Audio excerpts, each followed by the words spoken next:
I'd love for you to get on the podcast and talk about my drug addiction. How does it feel? If you haven't ever did drugs, it's almost like busted in there. That's a good description. Ask me the worst thing I did on Have you ever sucked any dick on crack? It wasn't freaky. It was more subtle. Like, I'm gonna put this out there. Yeah. And see you can suck it or not. Man, fuck you. Look at everything that's come to you. I mean, you have a better relationship with your children, married, you're a hard worker, and people notice that. When in the day where they would judge you, would say, "Oh, well, look at Jay, well, he's a crackhead, or he sucks dick," or I want to say congrats for being sober, beating addiction. Beating a what? You wanted me to get you off crack so you can be a dope dealer. You want me to get you off crack and you still be a womanizer? You want me to get you off crack and you ain't wanting to believe in me? God love you enough to keep you in there. I said, Lord, come in to my life. And poof, just like that. What he gave me, if he don't give me nothing else, man, and it's priceless. Peace and joy.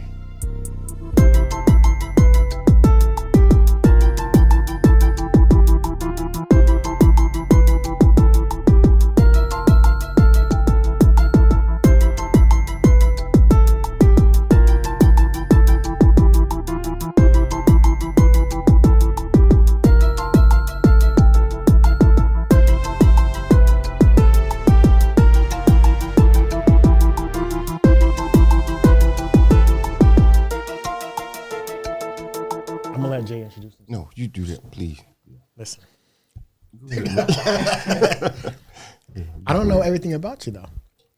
Just what you know. Well, so we worked together. We met like, 7 years ago? Yeah. We worked together, and we've been working alongside each other. I've seen him come from, I mean, he started off just, you were a temp, right? Or no, it was. Well, I seen you when you first came in to nothing, to like working your way all the way up. I mean, now you're at a high position.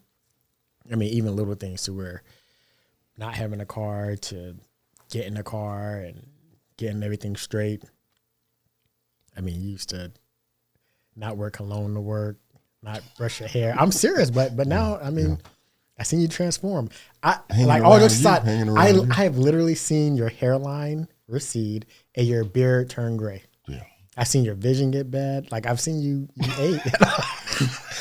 I see you age. Yeah. But, you know, it's a beautiful Welcome thing. to the roast of Jay. No, but I want to bring you on because we talk every single day. You're giving me great advice. As a child, growing up, you've given me great advice. You know, and I'm sure I've given you some good advice too. We had our good times, our bad times. We're gonna curse each other out. I definitely remember stories. You come out, man, this nigga Jay. Don't say that. That's the stuff that you don't even know about. But, you know, it's like we're brothers. The good, the bad, and the ugly. But I don't know everything about you. That's why I want to bring you on here. So, and you know, whatever you're comfortable with talking about. Yeah. You know, that's anything. You know. I know. We talk about everything all the time. You be talking my head off. I'm like, I got to get you on. You know what I always say, man? You can't afford to record. And without record. One of the things that he always wanted, he like, man, I'd love for you to get on the podcast and talk about my drug addiction. You know. What were you addicted to? Crack cocaine. Real crack? Yeah. Real crack. Real crack. Addiction's a killer, man. Yeah. And that and you know, just my belief in how I believe, you know. But yeah, I just want, man, I just appreciate it, man, you know, just to be able to come on here, man. It's really, you know, I'm really honored to be here. You've done your own thing though. So you've had your own podcast. You used to always podcast, you used to always like do videos of yourself at work and just talking about, we used to call it Tell the Truth Friday, right? Yeah, Tell the Truth Friday. So we're gonna do Tell the Truth Friday today. That's gonna be the name of the episode, Tell the Truth Friday. Tell the Truth Friday. I like it. I got a question for you. Can we ask you personal questions about the crack? Yeah, and you can ask me anything. Like I say, even, you know, just listening, sitting here talking, you know, I'm not in the sports, you know what I'm saying? So I was like kind of out of the water. That's why I just kind of asked questions, you know, but anything about life, I can flow right along with you like y'all talk about sports. You know what I'm saying? Yeah, that's what we try not to do stuff like that anyway. It's just casual conversation. We all watch football. So. Yeah, anything you want to talk about. I mean, it's even if it's just something in the news. Because I know you watch a lot of Fox News. I know you're like a red blood Republican, so you can talk about that. I watched. He turns all the TVs at the job on. I mess with him, and he gets mad when somebody changes. Like, now they messing with me now. I was watching Tucker Carlson, and now they gonna change it to sports. I was like, Jay, nobody's messing with you, bro. And that's another thing. That's why I want to talk about the drugs and the lingering effects, because you're always paranoid about everything. Like, it's like, now tell me this.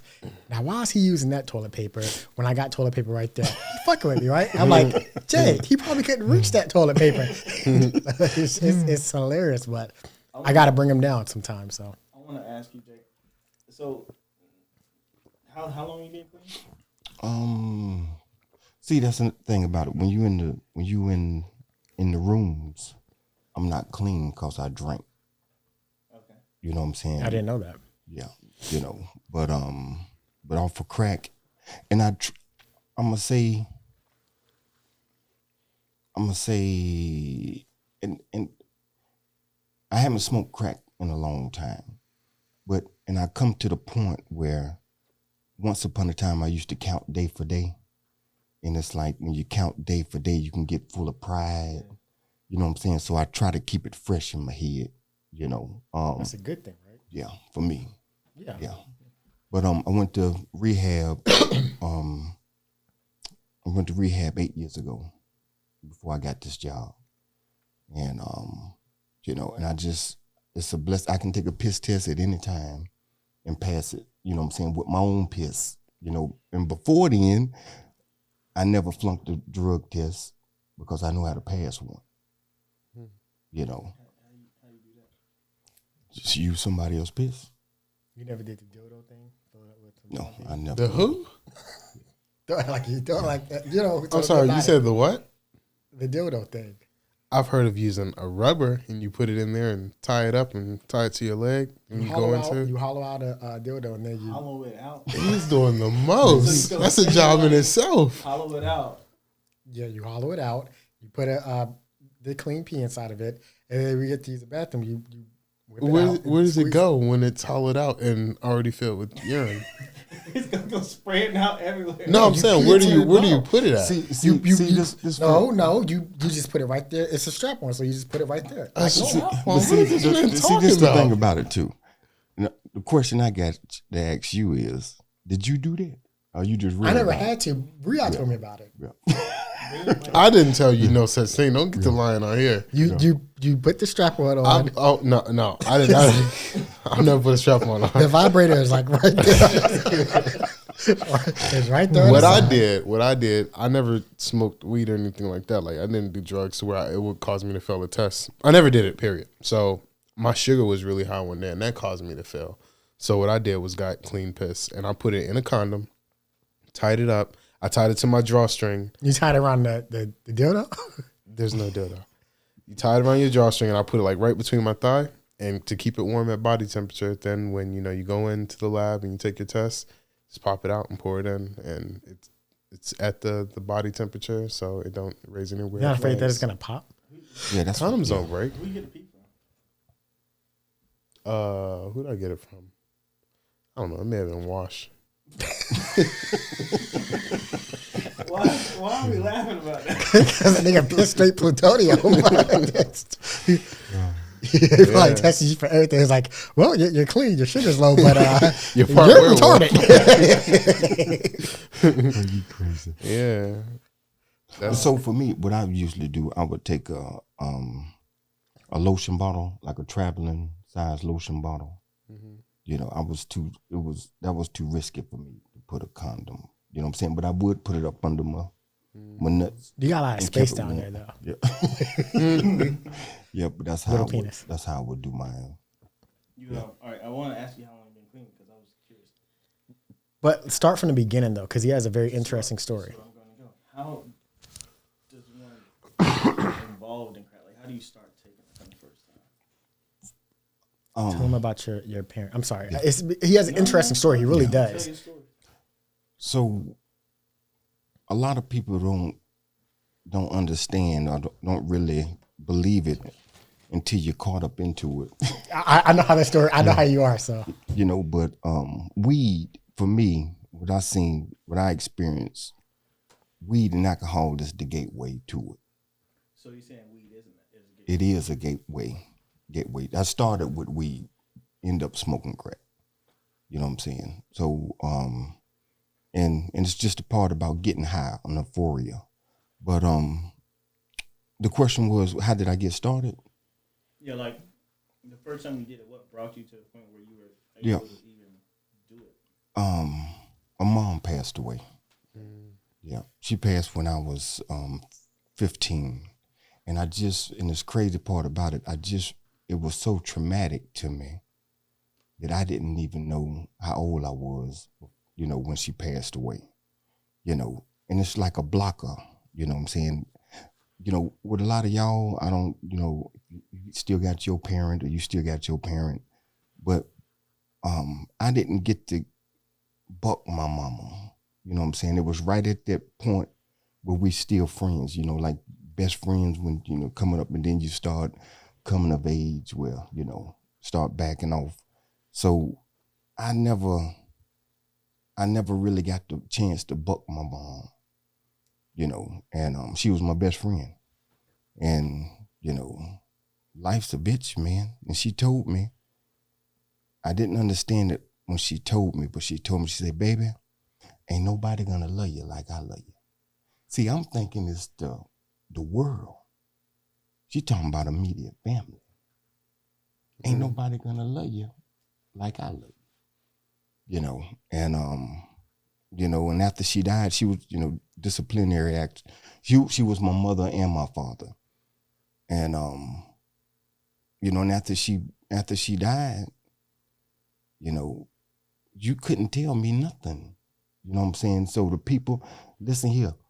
Now this cat that you think your friend, he ain't none of your friend. And while she was living, he better not step foot in my yard. But after she gone, hey, let's be friends. In his family, it was real chaotic, and so, started smoking crack with him. It was another friend of ours, but we was all together.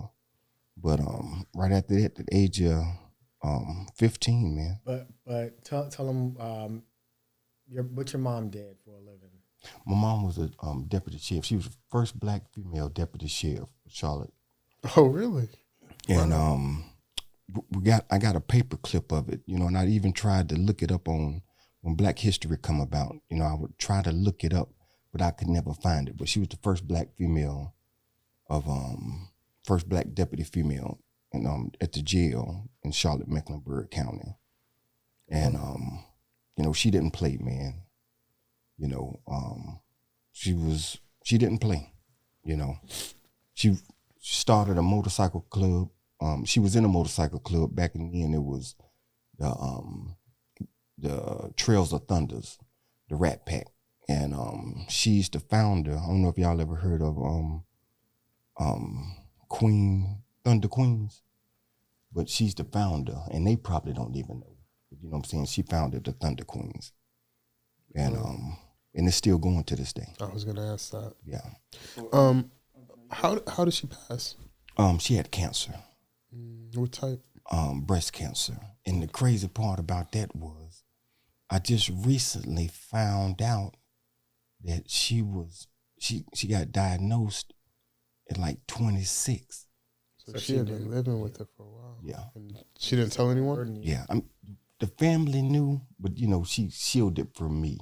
She told me about it, but at that age, you really don't know. You know what I'm saying? Your mama got cancer. She had both her breasts cut off.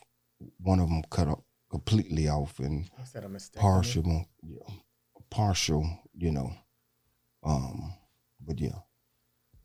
So, she had breast cancer, and she died at 46.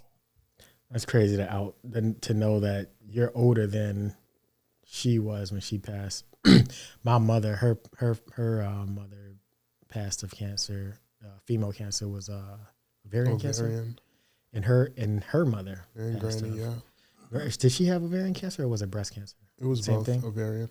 Yeah, and she had gone through some things. She had to have a what's it called? Hysterectomy. Yep, because she had polyps. Who did? My mother. Okay, I was gonna say, didn't she have like a scare where the doctor said she had cancer? She had polyps. She had And then polyps. they found out that she didn't have it, and she was like, They were benign, so they removed everything. But she was scared. I'm glad she was smart enough to go and. But she would have really bad, before when you have hysterectomy, it puts you directly into menopause.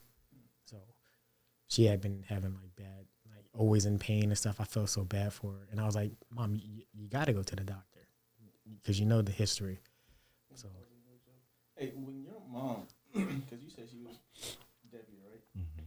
When you lived with her, obviously growing up, did you ever do any kind of get into any weed or any of that stuff while she was alive? No. So even the weed started after she died. Yeah. Okay. I might have smoked a joint, maybe a puff before. Yeah, with an older, but no, I was too scared. Have you ever done drugs control? Have you ever tried it? Not more than sneaking a black and mild or something like that. A black and mild isn't drugs control. It's tobacco. Yeah, it is a drug. It is. It really. Yeah. It is. I had a cup of coffee one day. Don't tell nobody. I didn't necessarily probably sneaking that and tobacco. How does it feel? Can you tell us how you do it? I seen my dad cook crack. Yeah. Yeah, I seen my dad cook crack, but I don't know. I thought it was scrambling eggs. The feeling, it's like the best feeling that you ever. One of the best feelings. What they call it, euphoria. Yeah. It's just euphoric. Yeah. If you haven't ever did drugs, it's almost like busting a nut. That's a good description. You know what I'm saying? Yeah. He's never done that either. when you think back to that very first time that you busted, you know what? No, Mom, forget that. Let's talk about it. Yeah. I mean, it's a feeling like no other. Do you remember your first? I remember my first time. 12, 13 years old, just kind of messing around. 12, 13. Yeah. I was probably 16, 17. You were late, yeah. Oh, yeah, he was there. But and I told him, don't let go. You crazy. Not yet. But yeah, it's because I've heard people say when you have that first hit of crack, it's like everyone after that, it's like you're trying to find that first hit, and you never can. That's how it is. So it's like when you first bust a nut, it's like that very first time. It's never been the same. I thought about it the other day. My legs went weak. I fell off the toilet. I remember I slid. I remember there was an itchy feeling all over your body. Oh yeah, on the back of your neck, you're like, what's happening? About smoking weed. When you smoke weed, you get high the first time. You get high again. So at some point, is it when you said weed is a gateway drug, are you saying that because it kind of you're trying to chase the first high you got from weed, and the only way to get to that is to jump into? It's called the white dragon. It's the white rabbit. Some people call it the white horse. Seriously, I mean that's what they say. You're chasing the white horse or trying to chase the white dragon. So when you jump to crack from weed, is it kind of like trying to chase that high that you got? No, it's like, I guess so. I mean, because the weed gets you high too. So when it's just like, man, do you want to get higher? Now, this right here gets you high for real. And this was what, the 70s, 80s? It's the 80s, maybe. That's the good crack. Like the 90s, 90. Yeah. That was a good stuff. It was okay. Crack I'm was high best in the now, 80s. so just let me try something different. Just experimenting. Did you know back then that crack would do what it did? When we was coming up, they had a DARE program. We had Dare. No, Yeah. DARE, so like Scared Straight. It was more like a Scared Straight when people would come in and tell you their stories. But it's like, I can tell you my story. But Your story is making me want to do crack. I'll be honest. Haven't seen any downsides to it. Well, yeah, you know what I'm saying? Then we haven't gotten into it, you know what I'm saying? But still at the same time, it's a beautiful thing that you haven't. you know, because like you say, man, those people over there in STEM City, you think that they would be there coming up as a kid, you know, but it's just like being in a relationship, your bad relationship.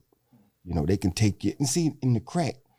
It's just, for me, it's a learning process, but it's just, you know, sex can be just as dangerous. I mean, just as devastating as crack.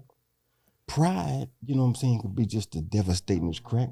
And see, all those see, when you say crack, like we was talking about, say crackhead, you look down on them, you know, but man, you glorify screwing all these women, you know what I'm saying, drinking and getting DUIs, you know what I'm saying, but we high five on that, you know what I'm saying, but it's a stigma of smoking dope, you know what I'm saying. So what I've seen in my life, man, I've been on crack and I've did some crazy things on crack, but I've seen some people, my thing goes in my head is, well, I was out of my mind, but you haven't never did that. How could you, how did you do it? I got a kind of excuse for doing what I did. What's your excuse? You know, and it all brings back down, you know what I'm saying, to the religion. To me, it's a hard matter. You know what I'm saying? You know, but when I come to find out, people, and it's a hell of a thing, man, you know, but I know people who ain't never smoked no crack, ain't never smoked no weed, in worse predicament than I ever been in. You know, but the crack is real. I wouldn't advise you to smoke no crack. I know you're just playing, you know, but I wouldn't wish it on my worst nightmare. I mean, my worst enemy. I wouldn't. What's the worst thing that, I guess, worst situation you ever found yourself in, or the worst thing that ever happened to you when you were? Ask me the worst thing I did on crack. Have you ever sucked any dick on crack? Ask me the worst thing I did on crack. And I did it over and over and over again. I worked to get high.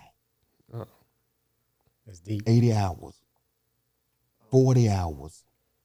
Worked to get high for a couple hours. But I thought crack was pretty inexpensive. It's like you chasing it. You keep on buying it. You know what I'm saying? But how is it done? That's what I was asking. Like, I don't Is know. it like, how do you think they do compared like, to like the movies?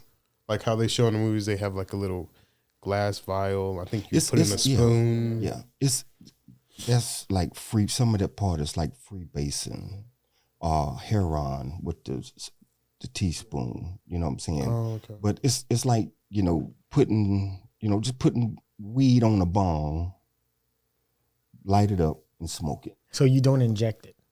No, not you crack. Don't snort not it? Not crack.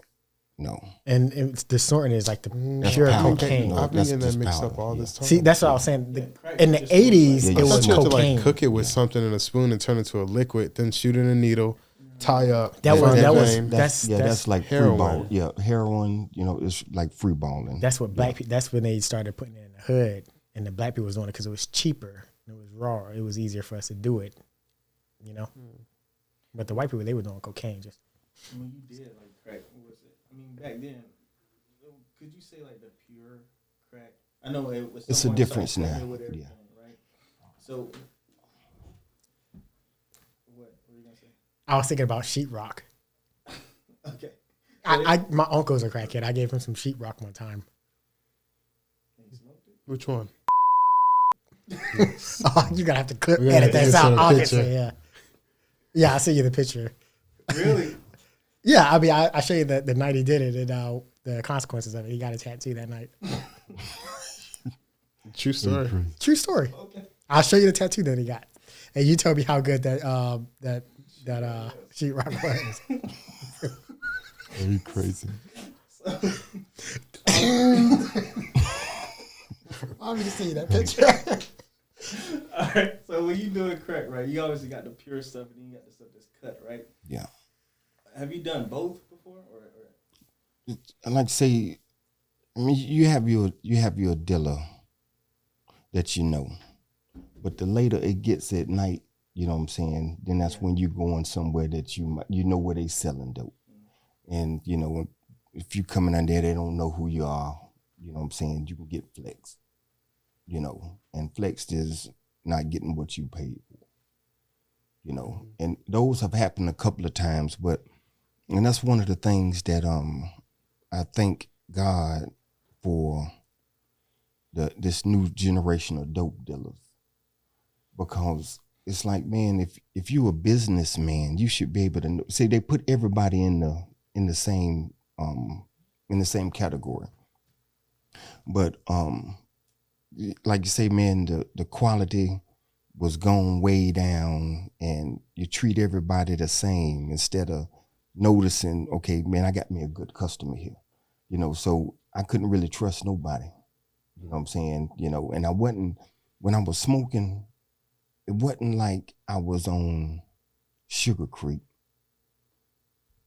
but I wasn't no better than them on Sugar Creek, you know what I'm saying. That's just, you know, I don't gonna work my hours, got high, you know, wallow in my damn shit, and go back to work the next day.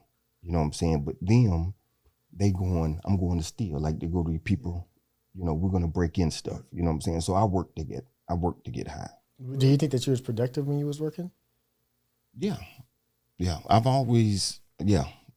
Because I always thought that, like, you know, doing hard drugs like that would make you like unproductive. But see, for me, like I say, I get paid on Friday. I go to work back on Monday. So you only did it on the weekend? Yeah. Okay. Yeah. Oh, I thought it was like right doing before work. Yeah. I mean, but sometimes I would, you know what I'm saying? But mostly I worked and got high. You know what I'm saying? I didn't go hustle or flex people. You know, it was just this device I had. So you had a good heart, bad habit. Yeah. I was going to ask you think that's just your personality to work just to get high? Because other people, like you said, they want to get high, but they don't find a way to get a job and then work 80 hours and then get high. They go, all right, let me go steal, let me go rob, let me go kill, because I got to get high. It's like the high is controlling them. And in a sense, it controlled you too, but it controlled you in a sense of like, let me work my butt off so I can get high. You think that's just your personality, or it was just your life where you were at that time in your life? Or? See, like I say, it go back to my mama. I always believed, even, man, I've done a whole lot. The stuff that I've done, I'm supposed to be in prison for the rest of my life, are coming up on, they finna gas me. You know, but in the midst of that, I grew up, you know, it's consequences and repercussions behind everything you do. I ain't want to go to jail. I've done a lot of stupid shit, but I ain't want to go to jail. I thought about it. And let me sit here and think about this. Let me sit here and think about this and think about this and think about this, and then I go do it. But the people I'm running with, they ain't thinking about nothing. They ain't here. You know what I'm saying? They, you know, some crazy out their mind. You know, they not productive in society. And it was like, say, man, you know, I've stole, you know what I'm saying? I've robbed, you know what I'm saying? I've done all that. But it's like, man, I knew it was a consequence behind everything that you do. You know, so, and I was, you know, my mom raised me on a whole nother caliber, you know. You out here fucking up, but man, you know what I'm saying? You exceptional person though, Jay. You exceptional, you know what I'm saying? But I'm running with people, you know, I was talking to a friend of mine, and it's like, man, how many kids you got? One.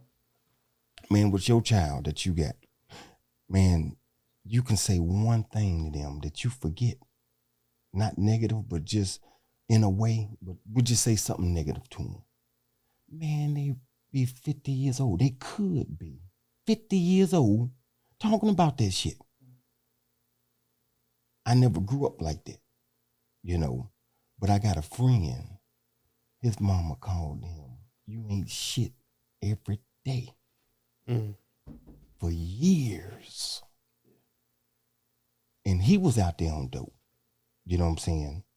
And that was the thing about it, man. It was like, man, they would tell me, man, you wasn't really out there smoking dope. You didn't do this. You didn't do that for dope. You didn't do this. You know, and at first I couldn't say nothing I couldn't let them know that it's the same thing, man. But after I gave my life to Christ, man, and got the Holy Spirit, he started giving me the right things to say. And it's like misery is misery. You know what I'm saying? I can relate to a millionaire. Misery is misery. Disappointment is disappointment. You know how to be lied to and tell a lie? You know what I'm saying? You know when they've been manipulated or manipulated people? It's all a hard matter, But like I say, man, just with your baby, man, just one thing. You can say one thing. And then this what plays in your head, it all plays in your head, man.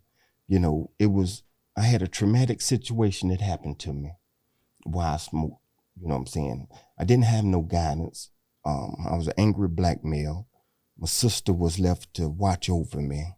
She couldn't do nothing with me. I was a AB student, because that's what I had to do. This is what you're gonna do while you here. But after she passed away, I made, I say, fuck it, let me make straight here. Because can't nobody whoop me. Who gonna put their hands on me? But she told me about the people that I was running with, and that's just what they did, That's what they did, man. So it was like, man, it's people, I look at them, people, when I try to talk, some people when I talk to them, and they know me, and it's like, man, you ain't really do this, and you ain't really, man, you work 40 hours or 80 hours a pay period and smoke it up. Now you got to think about where you're going to stay. So you got to lie, manipulate, you know what I'm saying? You got to do all this stuff, you know what I'm saying? So, man, we in the same boat, man. We in the same boat, So, yeah. Who told you that? Mom.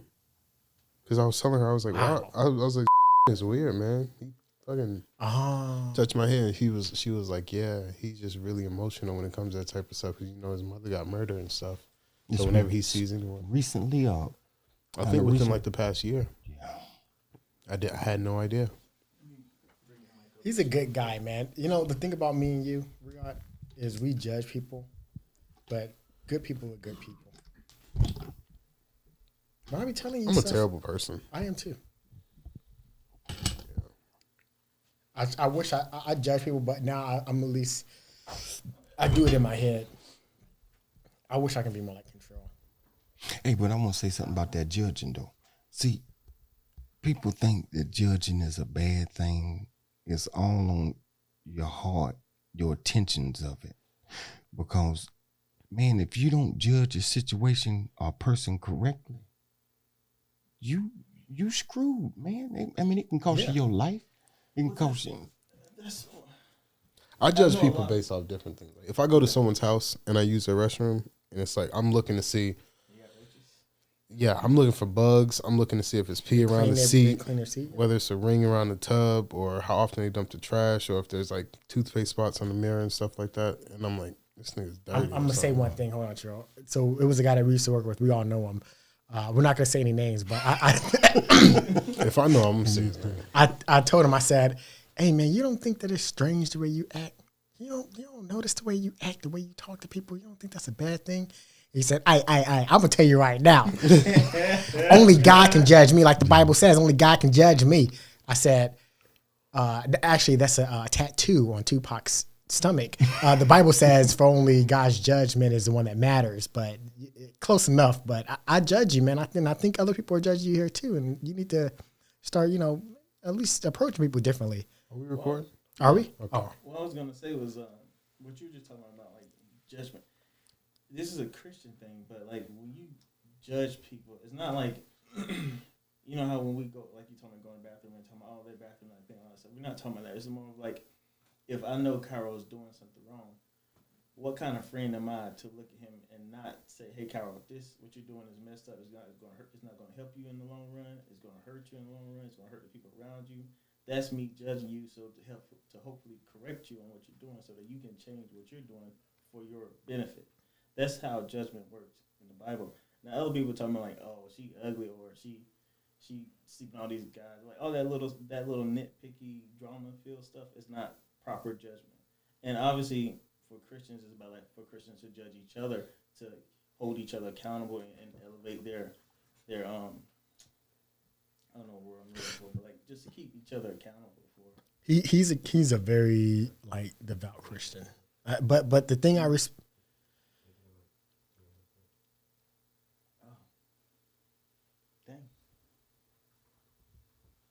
How'd that happen? No. It wasn't playing up the whole time? It's the entire time. Sorry. So you weren't talking the entire time? I wasn't plugged in the entire time. It's gonna pick up on your mic though. Yeah, it's good. How'd you notice that? Mine isn't either. Yeah, it is. Is All mine? right, but keep going. No, I was saying like I wish I could be more like you because like everything he said is genuine. You know how when you always talk about when you say, "Man, I talk that Jesus talk," or "He talked that Jesus talk," but I don't really believe him, or he do one thing and say the next thing, and you say, "Well, people don't believe me because if I try and tell them something from my heart, if I curse, then it's like, oh man, you cursing, he ain't no Christian." But that stuff doesn't matter, man. I think it's as long as you try to be a good person. But one thing I do admire about you, Control, and I tell you this all the time, is you talk the talk and you walk the walk. And everything you tell me, like I trust you more than anyone. It's like because I know you're pure. I think that if we had like a rapture, you would be the only one that would go up. I have said you said this before, obviously, but you know I gotta say this. But like, I'm not perfect either. Like I'm going to make mistakes. In my eyes, you are. I'm going to make mistakes. I have made mistakes. I've said things and did something different. My past doesn't look clean. So it's like what we were talking about when we had Cooper on here about like people will always judge you and you won't always live up to perfection in their eyes no matter what group you cater to. I understand that because I know like there are things I've done in my past. There are things I'm going to do in the future. Things people probably aren't happy with me about right now. The only thing I can do is try my best to live up to my word, do what I can, do right by the people that I love, and hopefully in the long run it works out. But even if I do right by you, that may not seem right by Ri'Yadh. You see what I'm saying? Mm-hmm. So like you may say, "Oh, Control is a perfect person. He's doing this, he's doing that." But in Ri'Yadh's eyes, it's like he just saying Trell before he was super Christian and everything. When he was wilding. To be fair, I know we got some stuff on tape. That's true. Wait, so you say, yeah. You remember that time with the camcorder when we was? Oh yeah, that stuff. Yeah, some stuff. But there's a sketchy past, and I'm not saying like I murder people or anything like that. But like, obviously, I have a sketchy past. I probably will have a sketchy future. You know, things that I will do or say people may not like, and I'm, like I said, I'm not gonna be perfect in everybody's eyes, and I don't plan to. What I want to do is do my best to be right by God, and hopefully by being right by God, I'll be right by the people around me.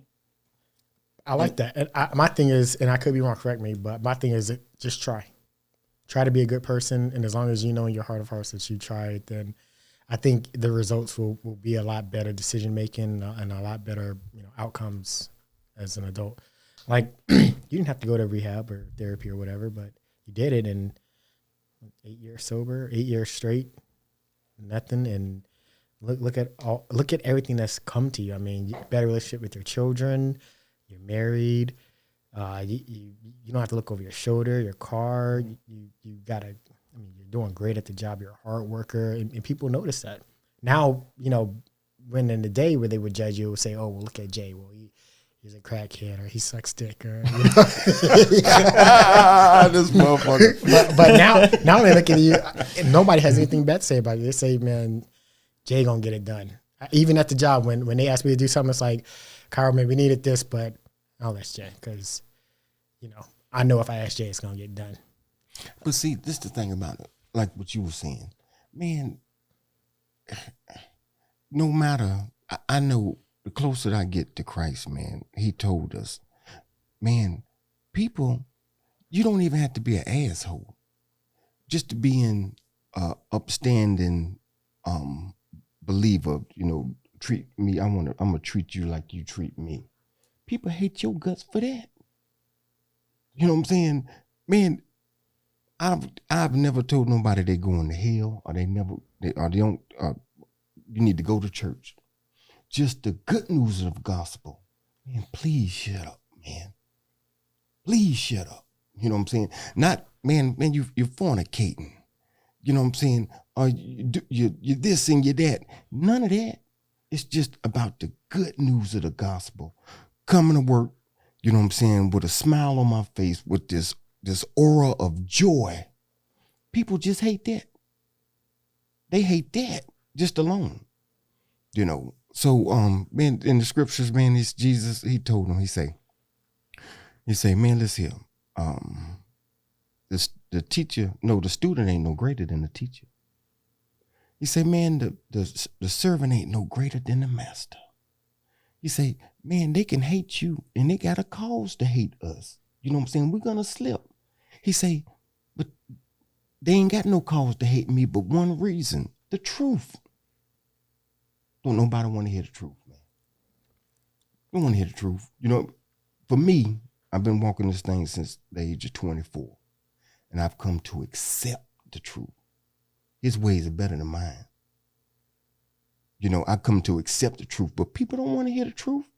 Now, I can tell you the truth about you. I don't want to hear the truth about me.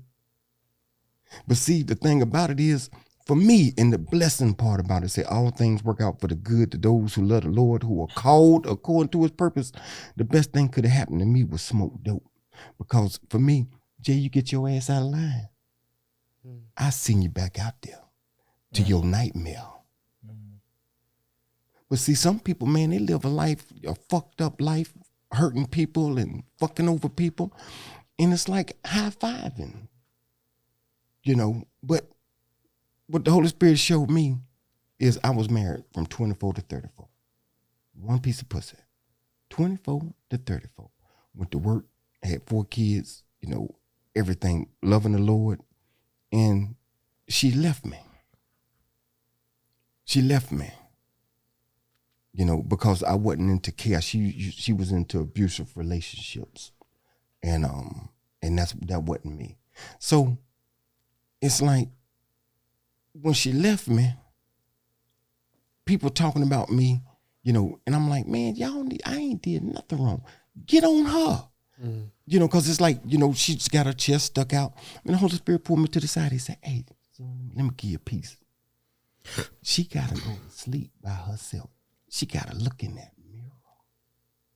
So she might put a mask on in front of you. But she know she fucked up. She know.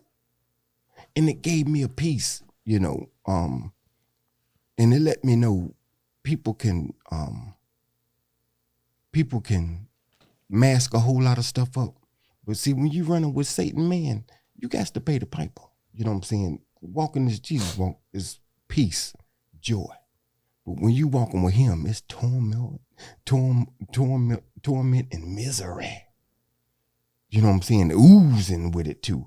And the closer I get with Christ, man, the closer I get to Christ, the worse I see myself as, you know, but on the same, in the same flip with him too, but that's when the grace and the mercy.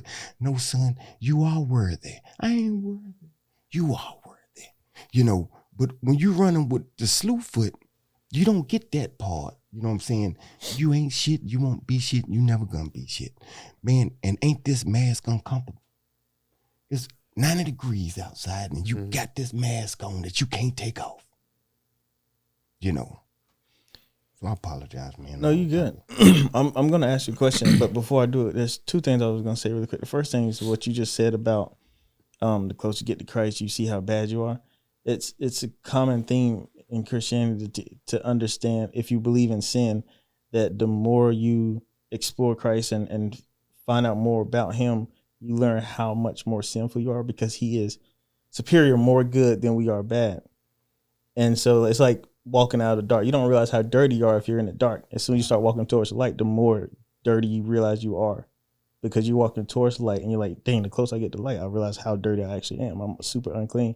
The other thing I was going to say about you saying like people hate you just because of the joy and saying good news and things like that. It reminds me of like one time, really, not saying like you were a super hater or anything like this, but I remember one time you sent me a video of Steph Curry. It's like, this is why I can't stand here to Steph Curry. And it was literally him making a 3-point and doing this and kissing like towards God. And he was like, I can't stand that. Why does he got to do that? I was like, why can't he do that? I don't remember that. But like something simple like that could trigger somebody. Like, he didn't do anything to you. He didn't do anything.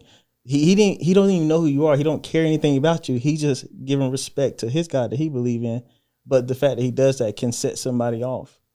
And I understand what you're saying when you say, like, I didn't do anything but go to work with joy on my face and share what I believe in. But the thing I was going to ask you was, earlier you mentioned about, like, you should be in jail for life and stuff like that. Do you want to talk about what could have put you in jail and what that situation was? One thing about the scriptures, man, that says, that I found out, God will forgive you, man won't. You know what I'm saying? So we're gonna walk this thing, but it's gonna be, treading very lightly. You know what I'm saying? But just on, you see, some people, you don't have to murder nobody. It's just like, say you got a person who's a thief, and they're breaking houses. You got to get caught 3 times. Then it's habitual. You know what I'm saying? You get the bitch. Now you're in prison for life. So I have, like I say, I have a friend, a guy that I grew up with, who was all in the midst in this situation, and he's doing. I could have did some time. I'm just saying, I could have did some time in the wrong place at the wrong time with the wrong company. And at least, you know what I'm saying, if anything, at least 7 years for if that's what they wanted. If I could have got 7 years for Manslaughter? No. When you with somebody and accomplice? Yeah, it's another word though. When you together. Aiding and abetting. That too, but it's something like that. But it's 70 accessory. Accessory, yeah. Accessory to murder. 7 years. You just even if I give you the lighter sentence, 7 years accessory to murder. Can you? I mean, it's up to you, but can you tell us what happened? I will say this. Somebody got murdered with my mom's gun. Dang.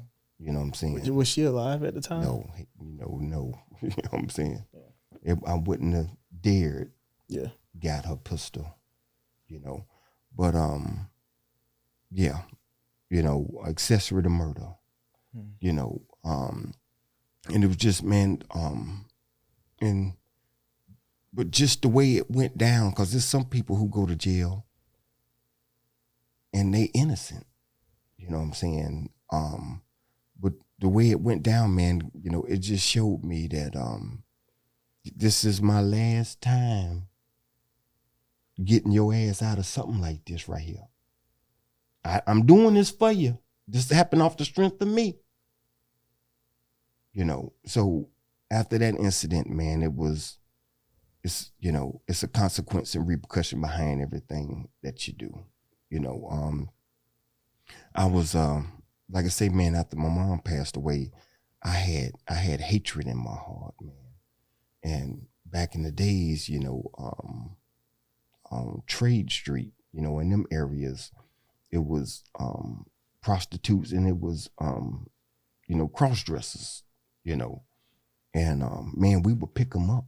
I was hanging with some people who hated them so much that they would pick them up,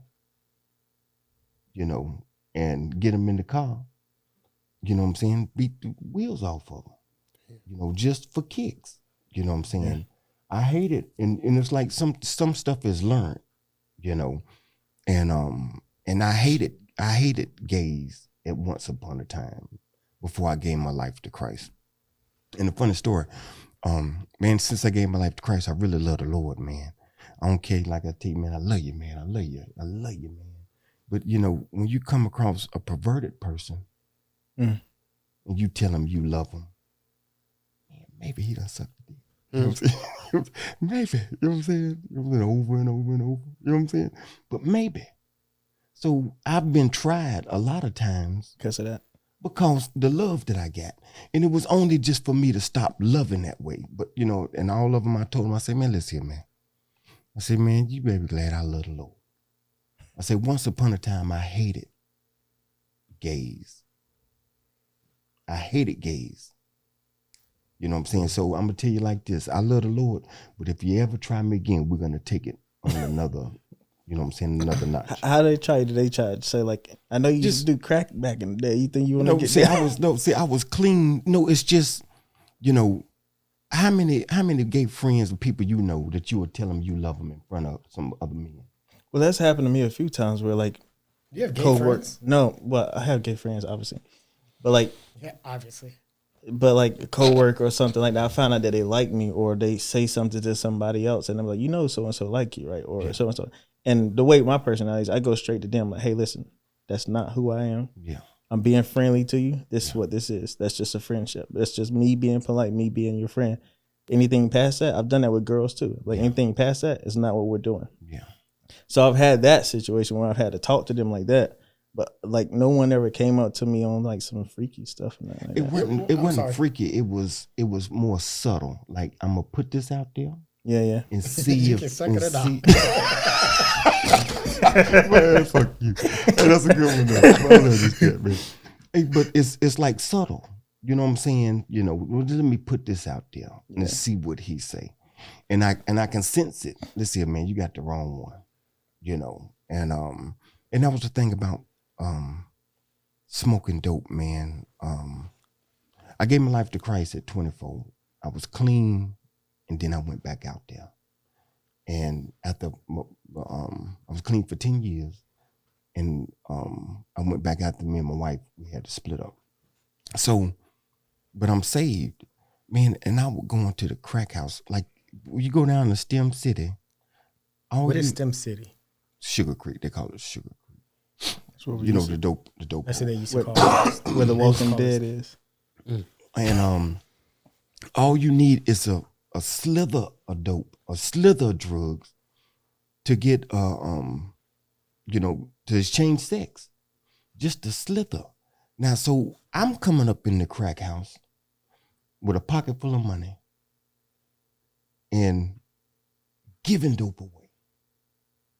So they was like, man, it was a scary thing, man. It was scary because the streets know if you green, you know what I'm saying? If you smell pussy, what you do to it? You fuck it. Or eat it. Yeah, or eat it. You know what I'm saying? I'm gonna eat it. You know what I'm saying? And it was like, and I was like, you ever heard the saying, a wolf in sheep clothing? But I was a wolf in sheep clothing amongst the wolves. You know what I'm saying? And that's a scary thing, man. Because before I gave my life to Christ, I was smoking dope and, running with the people, man, robbing and, you know, getting green, people who green. So it was like, man, you know, after I gave my life to Christ, I'm in the crack house talking about Jesus. And it's by the grace of God that I didn't kill nobody. In the midst of that. Because, you know, man, I go to the dope house. Hey, man, I ain't seen you around here before. You got a clean cut. You the police. I stuck out like a sore thumb. Yeah. Give me a piece of dope, I'll smoke it in your face. You know what I'm saying? Then I got a pocket full of money, but let me show you. But, you know, so the women, when you, sex and drugs go together. And I didn't mix the sex and drugs. So they thought I was gay. You know what I'm saying? I say all that, they thought I was gay because, man, ain't no way you got a pocket full of money or a pocket full of crack. And you're not paying for it. Yeah. And you know what I'm saying? And you giving me dope. You know, I've given dope, a week's worth of dope to somebody who in that one night time or that one period, you know, but they done sucked and fucked all week long for less than that. So you gonna give me this and don't look for nothing in return? You got to be gay. And what did you by not doing that? I mean, you was rewarded, not rewarded, but I mean, think about the situation you could have gotten. You could have got one of them pregnant. You could have caught something from one of them. But Yeah. So did nobody ever like? Because like you said, they can sense when somebody's green or whatever, right? Yeah. Like even if you aren't green, they still know that this dude walking around with a bunch of cash, this dude giving out free dope. Like nobody ever try to like follow you home or set you up or anything like that. I smoked the dope. It's called like a trap house. Mm-hmm. Most time you smoke, I smoked until it was gone. Yeah. You know what I'm saying? So, I get, like I said earlier, get paid, work at 40 hours or 80 hours. Before I get back home, it's gone. So, sorry, go ahead. How much crack can you get? I mean, like, see, it's and that's the thing. See, if you're a dope dealer, if you're the dope this dealer, is a user. Like, let's say you want a week's worth. Hands, like no, I'm saying we're gonna like grams. If you got 16 ounces. Do like this. Like how much could get you high? How much could get you high? Yeah, like I mean, just a piece, just a damn. And that's one sitting. Yeah, I mean, just. I look at it like let's say somebody buys like an eighth, or let's say 3.5 grams of weed. Yeah, $20, $30. That'll get somebody high for like a week or so. They're smoking like 2 or 3 blunts. See, like we said from the get go, you chasing that same high that you hit when you first started. So you're doing. So you just going through, just trying to get that same high. Mm-hmm. Now, if you was to just be able to stop and just chill out for a couple of hours, and then smoke, you might get that close to that same high again. But it's you continuously smoking. You know what I'm saying? And you're not gonna get that high. So you just spending your money getting high. Because you could get higher, a gallon of liquor, a fifth of liquor. It could get you that, but it's designed to make you just chase it, man. It's the devil. So you're just smoking it. You just smoking. Because I'm trying to, like, when I ask, it's like, let's say somebody buys like a bottle of liquor or something, like $20 or something, and you drink half the bottle. That's like a day's worth, and you're drunk. You had a good time. You wake up the next day. You do it again. But see. Then sometimes after you get your tolerance up, you got to get more. You know what I'm saying? You get more, and then like I say, with the drinking, it's a lifestyle too to spend your money too. You know what I'm saying? The women. You know what I'm saying? You buying pussy. You know what I'm saying? You buying just the lifestyle. You it's taking your money. It's taking your money. It's taking your money. People hustling you. So yeah, man. It's just it was. I was just talking to a friend today, and it was just like, man, they say the craziest thing about it was you wanting to go get that high, that feeling, but after you get that feeling, you hate it. Because, the outcome is coming. Yeah. I mean, because you get that, what is it, like you crave it and you want it, but then once you get it, you're like, man, I'm back in this pot again. Back in this, look where I'm at. It's just like what Paul said in the Bible. He said, I hate the thing. What do you say? The thing I hate is the thing I want the most. Yeah. I think that's how it goes. I find myself doing the thing that I hate to do. I find myself doing. Yeah. But see, that's that part right there. That's the most beautiful part about it, because there's some people who don't hate smoking crack. Mm-hmm. And he let me know. He say, long as you hate it, you got a chance of quitting.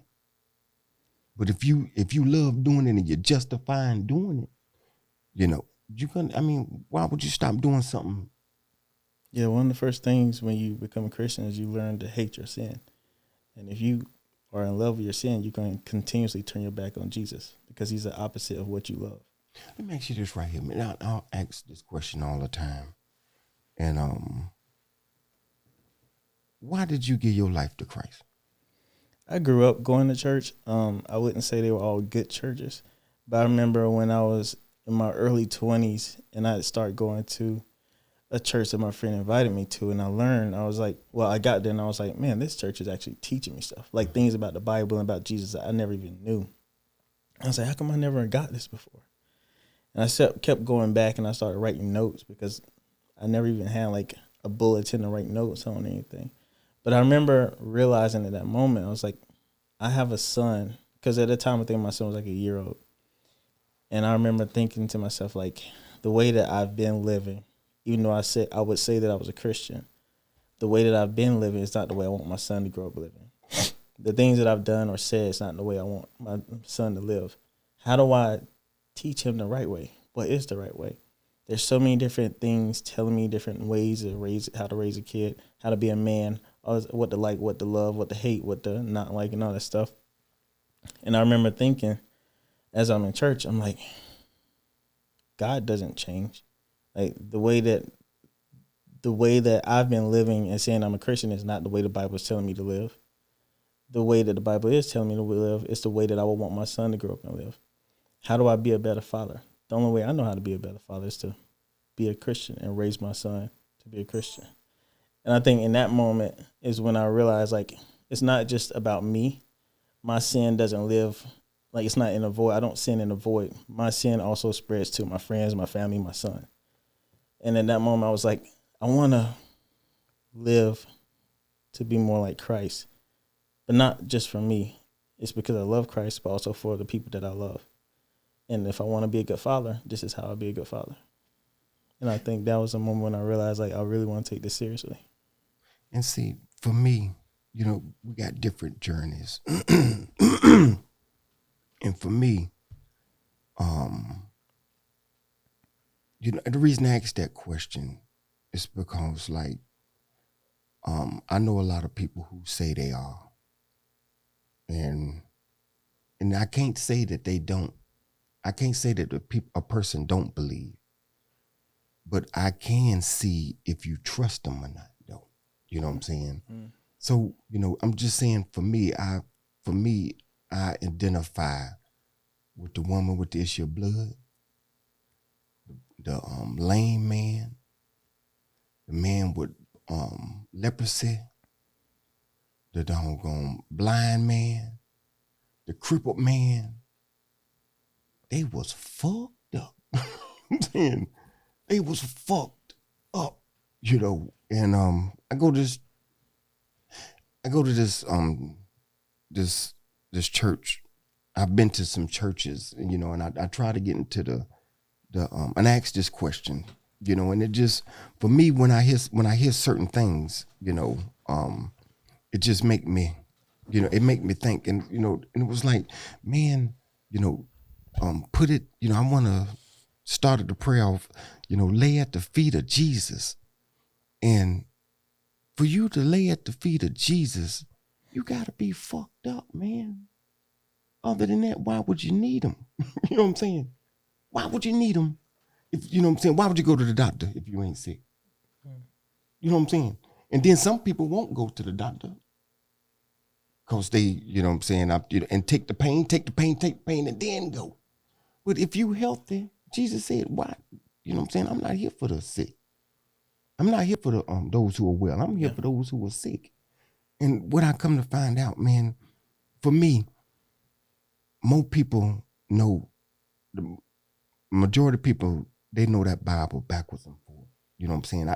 I look at myself like this when it come to this, you know, but when you're talking about walking it, yeah, you know, that's what I do. And it's like, it's almost like I used to, when you're talking about, you know, I feel less than, and the Holy Spirit had to really deal with me on it.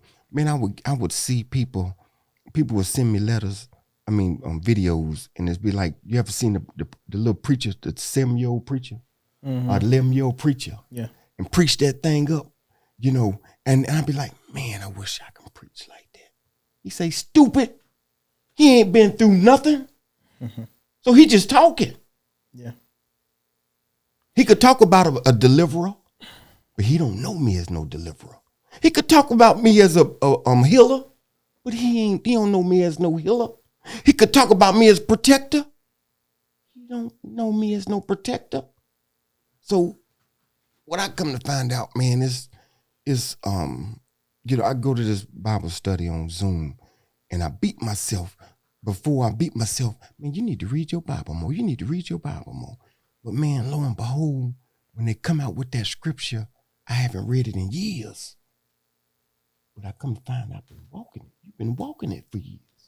So it's about not just reading it, but applying it to our life, man. You know, and that's just the thing about, man, with the drugs, man.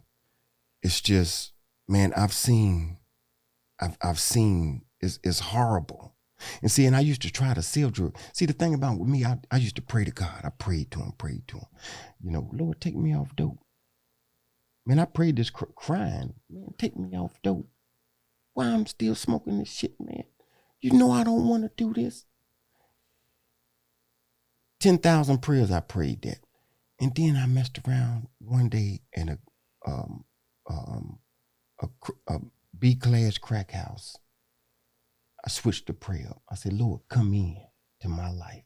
And poof, just like that. Before I did that, I called the preacher man. Man, I'm so tired, man. I'm tired, man. And he knew me. He got on, it spooked him. He said, man, when you cried like that, the way you was welling on the phone, knowing all the stuff that you did.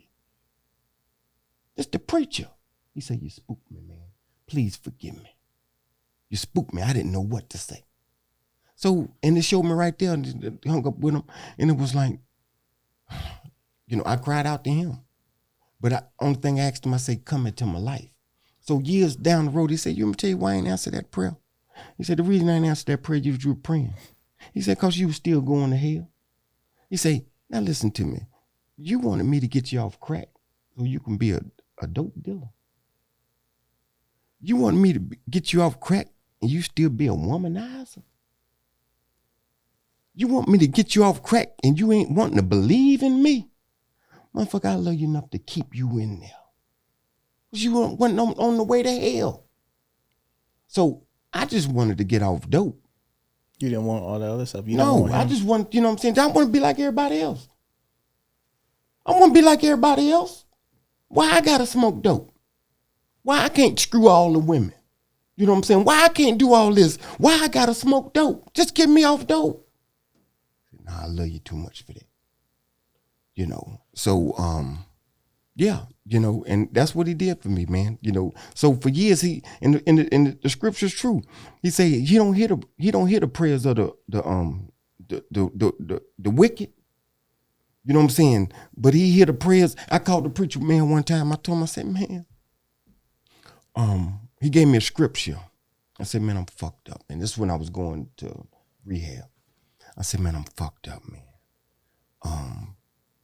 I just need you. And he was thinking like you thought I was going to say about it. Yeah. He was like, oh, he calling me. He finna ask me for some money or something. I don't need your money. I need prayer. And so he gave me a scripture. And see, I like to read before and I like to read after. You know, but a lot of people, church members, they don't dig at all. They just read whatever the preacher give them. So he gave me the scripture, you might know it, the wings of eagle, Isaiah. Yeah. You know it? it? Not about, like, I can't say a word. Yeah, and I don't, and it ain't about word for word. But it's like, it's one of the cliche scriptures. You know, man, he gonna, the wings of eagle. And see, the religious folk, they know the scripture I'm talking about. If the spirit moving, they know what we're talking about. But the Holy Spirit said, I want you to read a little bit before that, though. And when I read it, it said, man, God is looking for a broken spirit. Who the fuck want to be broken, man? I can't see that. What does it say? Who want to be broken? There you go. Man, I love you. There you go. For those who hope in the Lord will renew their strength. They will soar on wings like eagles. They will run and not grow weary. They will weep. They will walk and not be faint. Okay, so do Isaiah 40:30. You gotta say please. Please. You gotta say please, Jimmy. sir. Say Please, please, sir. Please, Jamie. Please, Jimmy. Please, sir. Just put Isaiah 40:30.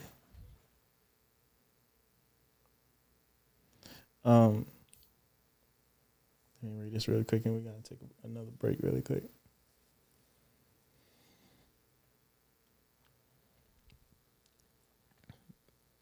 40-30. Even youths grow tired and weary. And No, that's not it. It's probably a little bit before. Probably like 30, 28. But it says, man, for that to happen, full chapter. he say for that to happen, he say, man, it's a you can look up a broken spirit, contrite. Is that like broken too? Mm-hmm. But who wants to have that, man? Oh, broken and contrite spirit. Spirit, yeah. He say, but that's who he hear. I don't hear nothing. You got to be broken, and who want to be broken? The funny thing about being broken is more. It's like it's being brought to a place where you realize you need to depend on God. Yeah. And like you said earlier, it's like I don't want God. I want to not do crack. And God's like, I don't want you to not want to do crack. I want you to want me. If you want me, you're going to not want to do crack. You're going to not want to womanize women. You're going to not want to be a drug dealer. You're going to want all that stuff. But first thing you need is me. And then you'll branch out to all the other stuff. And so being broken and having a broken and contrite spirit is more of like, I'm broken to the point where I realize I need you before I need anything else. All this other stuff I want out of my life, all the things I do want in my life, I need you first. And then that stuff will follow you if it's in your will. And a lot of people think that being a Christian or loving God is more about getting the good things from, or getting the bad things out of your life. And that's not that it. The thing is relationship with Him. And guess what? People become Christian and they still have bad things in their life. They still get murdered. You see, like in China, they murdering Christians. Mm-hmm. It's not about the good things that you get from Him. It's not about the bad things that He take out of your life. It's about the relationship with Him, because it's our eternal soul, not what's happening right here and right now in this world. And when you say that too, man, the biggest blessing that I've received, I always said, I want to be a God-fearing multimillionaire. I got a desire for 9 families, to be responsible for 9 families. Mm-hmm. But if I can't be God-fearing with it, I don't want it.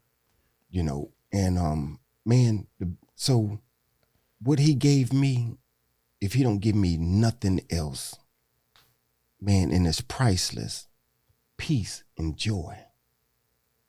You know what I'm saying? Mm-hmm. Peace and joy. Man, that's the best thing going, man. And, on our job, we got people that, walk-ins. And I've talked to people, some very prominent people, they own jobs. He's like dad. No, I was telling Ri'Yadh, he's like dad. He talks to everybody. And people talk to him. And man, and it's like, I'm like, man, what you do? Man, I want to be like you. And he said, nah, man, I want to be like you. What you mean? He said, man, I just see such a peace on you. I mean, got a whole lot of zeros, but ain't got no peace. Yeah. He said, man, I'd rather have what you got any day. I'm going to say this and then we'll go to break real quick. If you follow me on TikTok, or if you know anything about me on TikTok, I have my profile picture is of Lee Thompson Young. And it's because... On TikTok? Yeah. I thought that was Jack Jackson. No. Yeah, Jack Jackson. That's Lee Thompson Young. Oh, I didn't know that. I thought his name was Jack Jackson. The reason why I have him on there is because, one, he had bipolar just like I have. But also, it's just like what you're saying. Like, people will ask themselves, like, oh, you're rich, you have this, you're famous, blah, blah, blah. Why are you still unhappy? The money and stuff doesn't give you the joy. I thought that was St. Diggs all this time. Yeah, and that's Lee Thompson Young. And I always tell him, I'm never going to change it, because this is kind of like a reminder. It's like, no matter what happens, no matter how rich you get, no matter how, all these different things you get, if you get famous and all that stuff, it doesn't take away what can happen to you on the inside. And Lee Thompson Young killed himself when he was like 31 or something like that because of his bipolar. And it's like, you can't look at a person and look at what they have on the external and think that they got it all together on the inside too. And Lee Thompson Young was a perfect example of that. And his family has like a nonprofit thing going on because of his suicide. And so anyway, my whole point was just to get back to what you were just saying about the whole, like, I could be rich, but no matter how many zeros I have in my bank account, I want what you have because you have joy. I got all the zeros, but I'm not at peace. You have what I want. And people don't realize that. They think that the richer you get, the more famous you get. It's like, why are you unhappy? Why don't you like what you have? Why are you going crazy? Blah, blah, blah. It's not about the zeros in your bank account. It's about what's on the inside. And just real quick, like, so we'll go to break. And the crazy part about it, man, we so blind because we see this. In all these reality shows, we see how unhappy these people are with this money. We see how chaotic their life is with this money. You know, but it's still like, I want to get it though. I still want to get it. But it's showing us Robin Williams. That's what I was gonna say. Yep. Tears Robin of a Clown. Williams. Tears of a Clown. He would make millions laugh, but end up hanging himself. All that money he had. Nobody knew how sad he was. I would have never expected. It's so sad because I think he even said himself, he's like, I think somebody asked him, like, why do you like being funny? Why you like all this stuff or whatever? He's like, because making people happy is something I wish that I had. Like, I wish I can do that. And so the only thing that can make me happy is if I make other people happy. That because reminds I know me of a viral verse. if I go home, I'm in darkness. Can you look it up for me real quick? It's Austin 316. All right, let's go break real quick. All right, Jake, before we get out here, tell us how you, I guess, got off crack, or how you, like, what did that journey look like for you to, finish that? How long did it take you before you felt like you were good enough to leave rehab and all the other stuff? Okay, so like I say, the first time when I gave my life to Christ, it was like that. And when I said that prayer. So the second time, man, I went to I met this beautiful woman, man. And she was above my caliber, really. I thought, smoking dope, it kind of messed with your self-esteem and stuff. Mm-hmm. So man, she seen something in me, man, and she seen me go through smoking dope. And she's the opposite of me. And it's like, no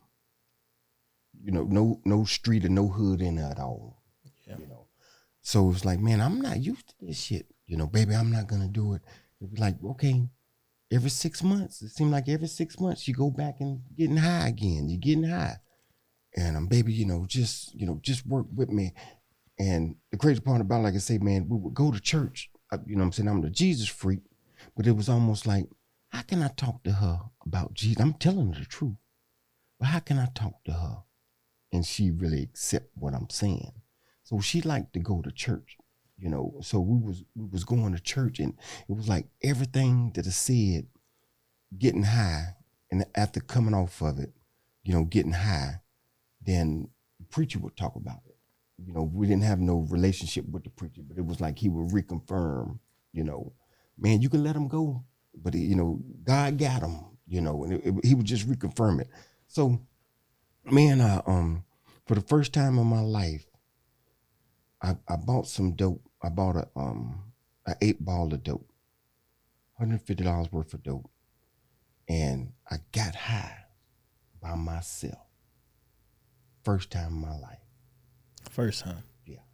I'm a giver. Naturally, I'm a giver. Man, I got so high. It was like I was in a horror movie. And my sister, she was like, so I called my sister up. I'm like, sister, man, these motherfuckers after me. And I'm on the phone with her, bugging out. And then she asked me a question. She said, what you gonna do, Jay? I say, call the police. And when I said that, it just bugged me out. You know what I'm saying? Because like, man, if you call the police, it was crazy. It was crazy. So I was like, man, okay. She told me it's over. It's done. I'm tired of hearing you lie. And before this, when I was getting high, I would tell her, I say, baby, I'm not justifying nothing. I say, man, but there's motherfuckers out here who get high. You know what I'm saying? I say, you ain't never went to sleep with your pocketbook up under your head, up under your pillow. You ain't never came home and the TV gone. You know what I'm saying? It's motherfucker. I say what I'm doing, you know, if I was getting high, I wouldn't want you. If you was getting high, I wouldn't want you neither, you know. But I say it's not as bad as what it seemed like, you know. And you know, so I mean I went to rehab, man. I didn't have nowhere to go. And the crazy part about it, man, I went to rehab with $1,000. What they do to that? But in my head, I'm thinking, man, now, you know you done fucked up. Just got paid, only spent just that $150. You know what I'm saying? I might have had $1,200, but I spent $150. Went to rehab with $1,000, and I still had about a half a gram of damn crack.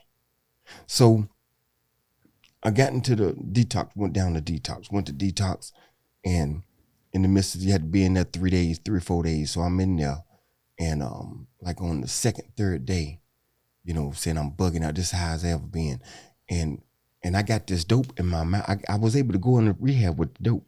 And the Holy Spirit say, hey man, let me ask you, when the Holy Spirit talked to me, he cussed when he talked to me.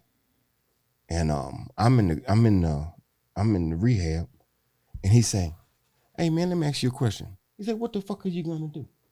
You gonna go through this program and take this dope with you? If you're gonna do that, you need to get the fuck out of here right now. Hit the streets. So I took the dope and threw it away. They sent me, then I went to a place, man. It was a blessing, man. Rebound. You ever heard of that? Mission Center? It's Rebound, man. It was, you know, it's Christian centered, and I was able to go into that program, and I was talking to one of the counselors while I was at detox on Billingsley Road, and I told her that, I say, I'm gonna be a success story. I'm gonna be a success story if y'all just help me out. So they let me go into the mission center. And when I went in there, man, I was like this for 3 days around grown men. 3 days, man, crying in front of grown men. You done got down to this low. Look where the fuck you at, man. Now, the rest of the people, this is what they do. This is my first time ever being in a rehab. You know what I'm saying? But this is what they do. It's getting ready to get cold. You know what I'm saying? Let me get something, you know, so they're going to feed you, you know, and the people, it was like a revolving door, and it was the same people they knew over and over and over. So after 3 days, man, after 3 days of crying, I came back to myself. So when I got to the place that first night, I talked to a dude, and I wish I could meet him, come across his path again. But when I left there, I knew, okay, now it's over between you and your wife. You done screwed that up. It's over. You can't blame nobody but yourself. And that was my worst nightmare, was to lose her over some funky ass crack. So, man, I met this guy, and I talked to him, and I said, hey man, my name Jay, man. He asked, man, how you doing? What's up? What's going on? Man, my name Jay, man. I told him a story. I said, man, I had the best woman in the world. I lost over some funky ass crack, and, you know, I gave him about a 15-minute story, you know, done lied to her over and over and over again. Man, so I'm just trying to get myself together. She told me, when I get out, don't you ever call me. And he stopped me. He said, hey, man. He said, man, that woman ain't done with you. And I say, man, I'm still coming down off these drugs, man. I must have didn't tell you the whole story. Let me tell you again. He said, you ain't got to tell me again. He said, man, I'm in and out of these rooms. He said, and you different, man. He believed in you and you didn't believe in yourself. You different. He said, you different. I see folk, man. This is what I do. He said, you different. He said, the first 4 words came out your mouth, I knew you was different. He said, man, that woman waiting for you to get out of there. So did he prompt you to call her up or something? No, I was like, man, I didn't believe him. I'm like, she ain't want to talk to me, man. She told me, don't you ever call me. I pray that I hope that you get your shit together, but I'm done. And I'm like, nah, man. He said, man, I'm telling you, man, she see what's in you. She just wants you to get off this shit, man. So I'm like, man, okay, man, I hear you. I said, but you ain't, I must ain't. They said, I don't care what you say. So, and slowly but surely, you know, she messed around, and at the midst of this, she looked up the rehab because my partner, he told her where I was, and she looked the place up, and she was like, man, she seen the reviews on it, and she was like, man, it's a good place. So she doggone, I got a call, and it was her. And I ran to the door. I said, she called me, man. And he was like, I told you, man. He said, man, you different. And when I was there, man, everybody, man, you need to be a preacher. You need to be a preacher, man. You blase this and you blase that. And it was like, I don't want to be no preacher. I just want to be, you know what I'm saying? I just want to be clean, man. You know what I'm saying? Come up out of this. So it came to the point where we talking on the phone, and they had this church they was going to. You know, we was going to the church. It was a recovery church off of South Boulevard. The old Baja, you remember that? The Baja is, y'all. Forgot how young y'all are. And but it was a place called the Baja, and it was church, and so they got to a point. The program was 90 days. It was a 90-day program, but you can go on more than 90 days. And so after the 30 days, that's when you're able to get visitors. So they was like, she's like, yeah, I talked to the people and they say I can come visit you. You know what I'm saying? I'm all happy and stuff. And so she, so they told her, they say on the day of the visit, they say, now we're going to talk to, the first visit is going to be us talking to the family members about your loved one that's in here. Now, when we give you a chance to talk to them, don't let these motherfuckers talk you out of taking them out of this program. This is where they need to be. And so she was listening to the stories that was told. See, I smoked dope, but I ain't lied to her. You know, meaning I'm talking about on some deceptive, trying to use and abuse. Manipulating and all that. Yeah. So, man, so after they had that meeting, she said, baby, she said, you told the truth. You know what I'm saying? These people done went through stuff, you know, wiping out bank accounts, you know what I'm saying, stealing cars, you know what I'm saying, giving people diseases, you know what I'm saying, you know, I mean, a whole lot of stuff, you know, stealing the Christmases, you know, and it was like, you told, I wasn't lying to you. I say, smoking crack, I'm not saying about smoking dope, but I'm just saying, I know what I was doing, and I know what I didn't put you through. But she was like, man, this damn crack cocaine or these drugs are motherfucker. So, I did, it was a 90-day program.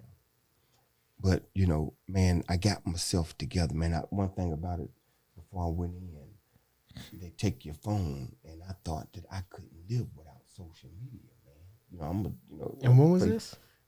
This was 10 years ago? Yeah, about right before I got the job. Yeah, okay. Right before I got the job. And MySpace?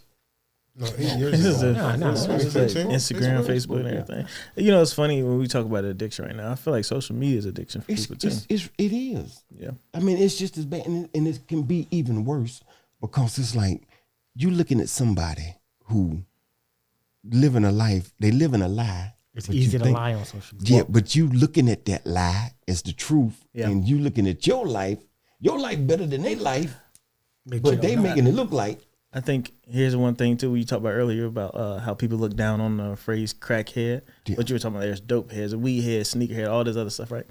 I feel like the same thing in social media is like you pull out your phone, you're on Instagram, all that. People don't look at that as bad, but it's detrimental too, to especially to our kids. Yeah. But if you look at a crackhead, it's like, oh, you can't be doing crack. You shouldn't be doing crack. No one ever says put your phone down.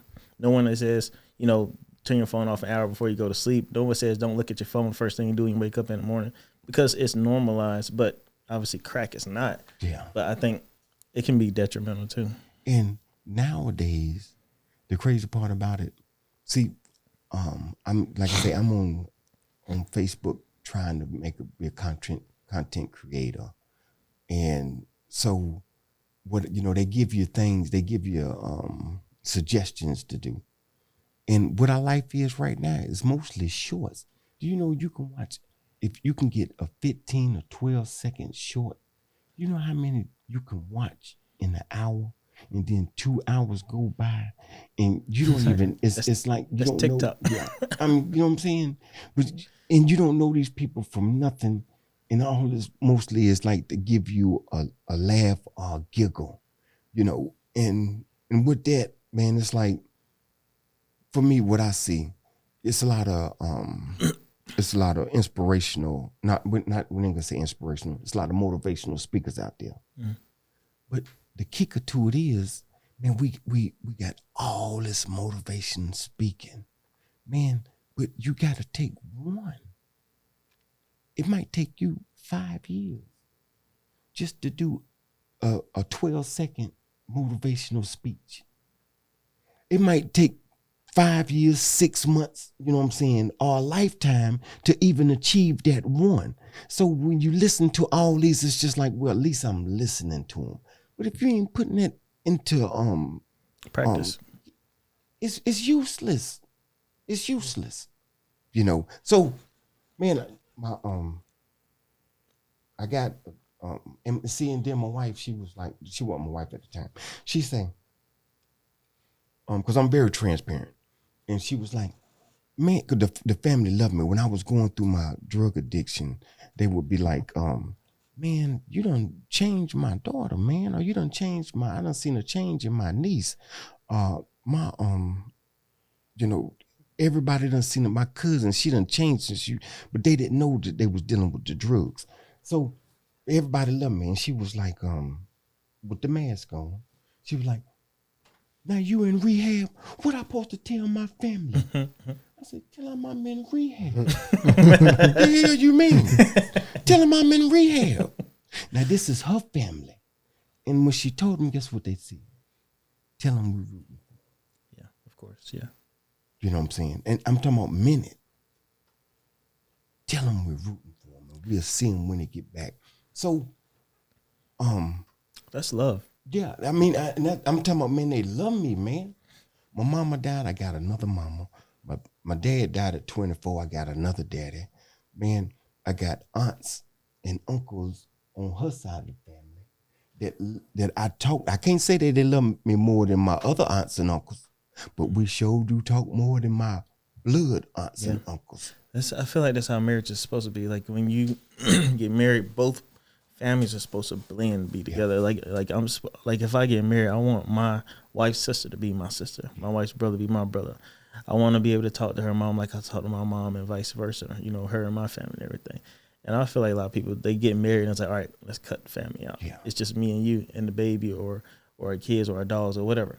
It's like, it's supposed to be a whole family union. And like you don't have generations loving each other if you don't bring in all the prior generations, And I don't think people approach that the right way. I can't wait to see the day you get married. Yeah. I mean, and obviously like this, I say this now, but things could change depending on what the circumstances are. And, I still want to hope for that, still want to strive for that. But the older you get, the crazier it is. I mean, yeah, look at what we have now. It also depends on the family members too. Like, there's somebody out there. A lot of people crazy. are just crazy, man. A lot of people if you got a brother-in-law that's acting crazy, you can't let them too close to your baby. Things like that. I didn't even think about that. And you gotta, but then at the same time, you gotta be able. The scriptures say, man, leave mother and father. You know what I'm saying? So if it ain't beneficial, you gotta cut them loose, man. Yeah, because you leave your mother or father and cleave to your wife, or cleave to your husband. That's because, not that's because, but what happens is sometimes a mom will try to dictate what their relationship look like. The father may be speaking to the daughter and like, he should be doing this, he should be doing that. It's like, y'all are already causing trouble in their marriage. Yeah. In that instance, you guys should be leaving them and focusing on what makes your marriage continue to grow and be fruitful, because everybody else's input is not what's beneficial for y'all. And that can tear up a marriage. But I don't want to get off what you were just saying. I want to fast forward to where you obviously married. You married her, right? Mm-hmm. And you got kids, but Cairo was saying you got grandkids now, right? Yeah. How many kids do you have? I got 6 kids. I got 3 boys and 3 girls. And how many were from the prior marriage? I got four kids, 2 boys and 2 girls. And then now you're married now. Yeah. You've been married for what, 6 years now? I remember you 3 got married. years. 3 3 years. years. You got any kids from the new marriage? No. But she has children. Yeah, she got 2 kids. Oh, I was doing the math. I'm like, wait a minute. Yeah, she got So 2. how many grandkids you got? I got 3. I got 4. I got 1 on her side of the family. And that was my first grandbaby to call me Paw Paw. I got 2 that I don't get to see through my daughter. And I just recently got another grandbaby through my middle-aged daughter. And So why are you not able to have access to the grandchildren from one daughter but the other? because I'm a sorry father. You sorry? Would you say you still are, or No, This is what that's she in her said. mind. That's what she says. You know what I'm saying? But and it's like, you know, I try to make light of stuff too, you know. And I'm like, well, it gets 5 out of 6.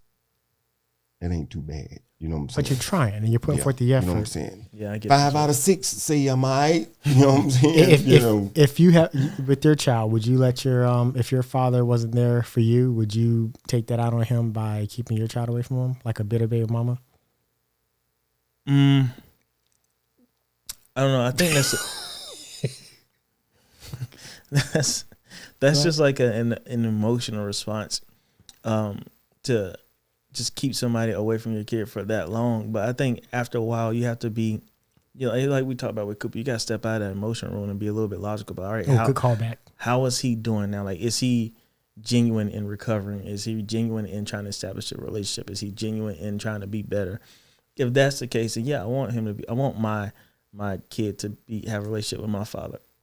I'm not gonna withhold that relationship between them if things can be right, you know. Like, obviously, if that person's still out there doing crazy stuff, then it's like, all right, I don't want you to be anywhere near my kid. But Whenever I need advice, man, that's who I go to.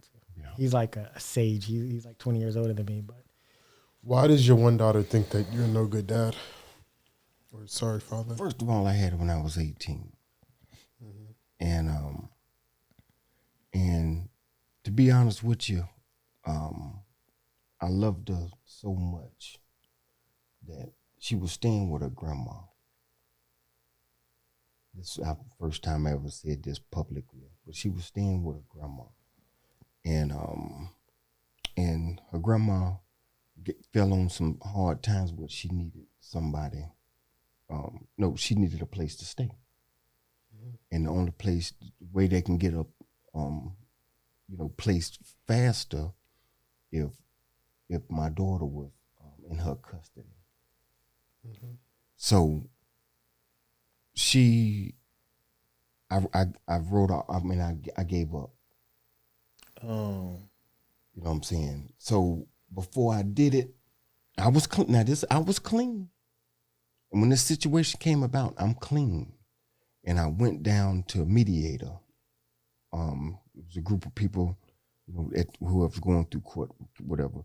But it was, they had a mediator, and it was like, man, listen here. It was like, so she with her mama, but the mama staying with the grandma. So, but the grandma watching the baby. So it's like, man, listen here. Say some of y'all are in a position where you're able to get the child. He said, but you got to think about and this is what I hate. You got to think about the child's emotional well-being. It's like you're pulling the heart out of them. If you take them just because you clean, and you take them from the person she been with, you're going to cause more damage. Yeah. And I thought about that. So I talked to the grandma and I said, listen here. It took 8 months for it to happen. And I'm like, man, I get it, because she was going from place to place. And I kept my daughter. I had to keep her for 2 weeks. And I kept her. She cried the whole time. Dang. All she said, I want my grandma. Dang. I'm in my right mind and everything. Yeah. I want my grandma. And then these folk tell me what they told me. Say, you got to don't think about, because you can take care of the baby now. So I told her, I said, man, listen. She say, well, can you, I'm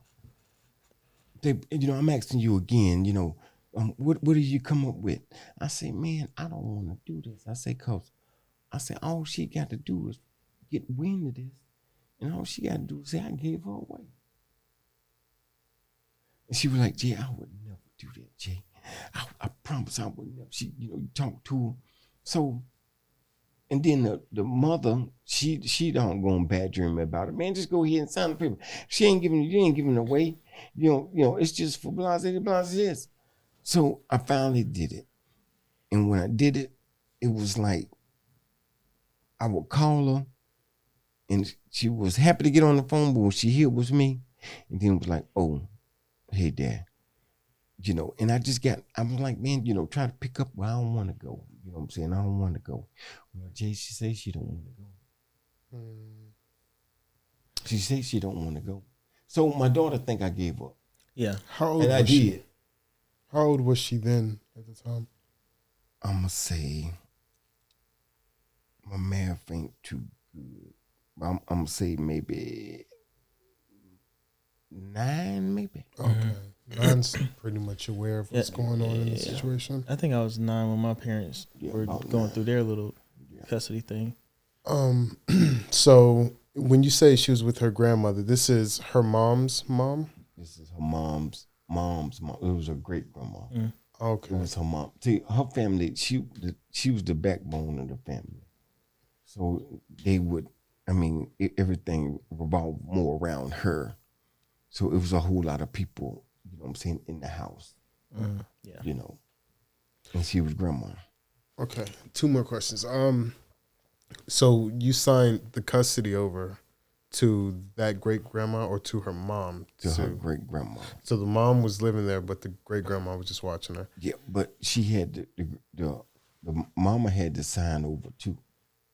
Right. Okay. So right, it right. benefited her to do that. So after you guys signed it over to the great grandma, did the mom was she absent, or was she in the picture still? Like, was she being a mother? Yeah, she was being a mother, but she was, but it's like she was, but she wasn't. Yeah. You know what I'm saying? She was, but she wasn't. And your daughter to this day think that you basically gave up on her. Yeah. Even though you're trying, and she can see that you've changed and that you've Does done. she know the whole story about? And see, Well, let me ask you this real quick. Does she have that sort of resentment towards her mother? Because she had to sign the paperwork too. Her mom was in the home though. Yeah, her mom. Yeah. Well, she benefited from Yeah. that. It was kind of like a bad contract. That's why I asked, does she know the Yeah. story? See, and what happened was I'm gonna say no. She never. I've told her to go talk to your people about this. The question that you asked or the statement you made. Go talk to your people. That's the type of person I am. So, but I talked to the mother, and she told me, she said, man, Quiana hate you because of me. What does she mean by that? Whatever she poisoned her with. She hate me, and I told her, I said, you shouldn't be telling me this. Tell her that. But then she's not. Then she's gonna like the bad guy when she got away, skate free. Did she ever tell her? I don't know. Why would Does she feel, when she said that to you, did she feel bad about it? Like I'm sorry I did this to our daughter or something? Or Yeah, she because it was to the point where I'm crying out to her. At this time, I'm trying anything to work this relationship out, and it was like all I got was crap pie. Yeah. Eat it. If you let me eat it, and I ate it. If you let me eat this one, and I ate it, and I got tired, man. I'm not eating no more shit. I'm not eating no more shit. So where I'm at right now, you believe how you want to believe, and we'll leave it at that. That's messed up. So And this is recent, right? it's going on right now. It's going on right now. And she doesn't see her sister giving you that benefit and seeing how it's working out, how you're happy, she's happy, you can help. I get it though. I mean, it's a pride thing. That's also how poison works though. Like even if you can see that my sister is spending time with my dad and my sister's kids are spending time with my dad or whatever. But what happened to me when I was a kid, that poison is still inside of me. I can't see it differently. My perspective is skewed because that's a daily poison, because that's the type of poison that goes down generation to generation, because this is just from what you can see. I mean, that's from the mother. That's what I'm saying. His grandkids are going to be like, exactly. Oh, I don't know my granddaddy. Apparently he was a crackhead. Like that's how they're going to see him. Oh no, you're exactly right. Let me tell you this story. Hopefully, dude, hopefully this will let them see. Man, let me tell you this story. So she told me, my daughter told me about her granddaddy, and said how when she was growing up, she could see how he favored the other grandkids, and she was treated differently. So, and that's what I see right now, is that she can easily say the same thing. It's like, so I told her, I say, well, you talking about the grandkids, the granddaddy, he's the bad guy. I say, but maybe he didn't feel like dealing with your mama, just like I'm dealing with you. You know what I'm saying? The grandkids ain't got nothing to do with this. They love me. Man, I met them one time. Man, not one time, but we met them at this certain time. My daughter, she was had a baby shower. Man, we had so much fun. And at the end of the baby shower, they was like, man, who that guy right there? He fun. Man, he said, can we go hang out with who is that? Oh, that's your granddad. You think we can go hang out with him? And she told me at that time, she said, I think I want to try to work on this relationship. And the Holy Spirit, man, and I cried for 3 days. You remember I told you that? Yeah. I cried for 3 days, and the Holy Spirit say, man, don't get used to that. Because she's going to change her mind back to bitterness. But I just wanted you to see that them words come out of her mouth, that I am able. But she got to be ready. And right after that, it was like, I changed my mind. That fast. It's crazy. If you could talk to her, because it seems like the first time, you tried to kind of reconcile, or she brought up, you was just like, go talk to your people about it. Rather than taking that approach, have you ever just tried to sit down and just put everything out on the table and think that maybe, Before you answer that, the way I think it works is, sometimes if you've been portrayed as the bad guy, but you're not really the bad guy, it's almost like a sense of pride where she sees how he's been with the other grandchild, and it's like, if I give him that benefit, he's gonna succeed, and I don't want to see him succeed. Oh yeah. So it's like the story of Solomon. I'd rather cut the baby in half than the almost like if I give in now, if I try to develop, it's gonna show that I'm wrong. Exactly, and that's what's gonna happen. Yeah.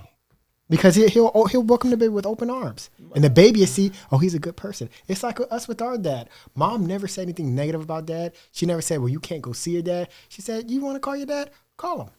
And what happened when we made that phone call?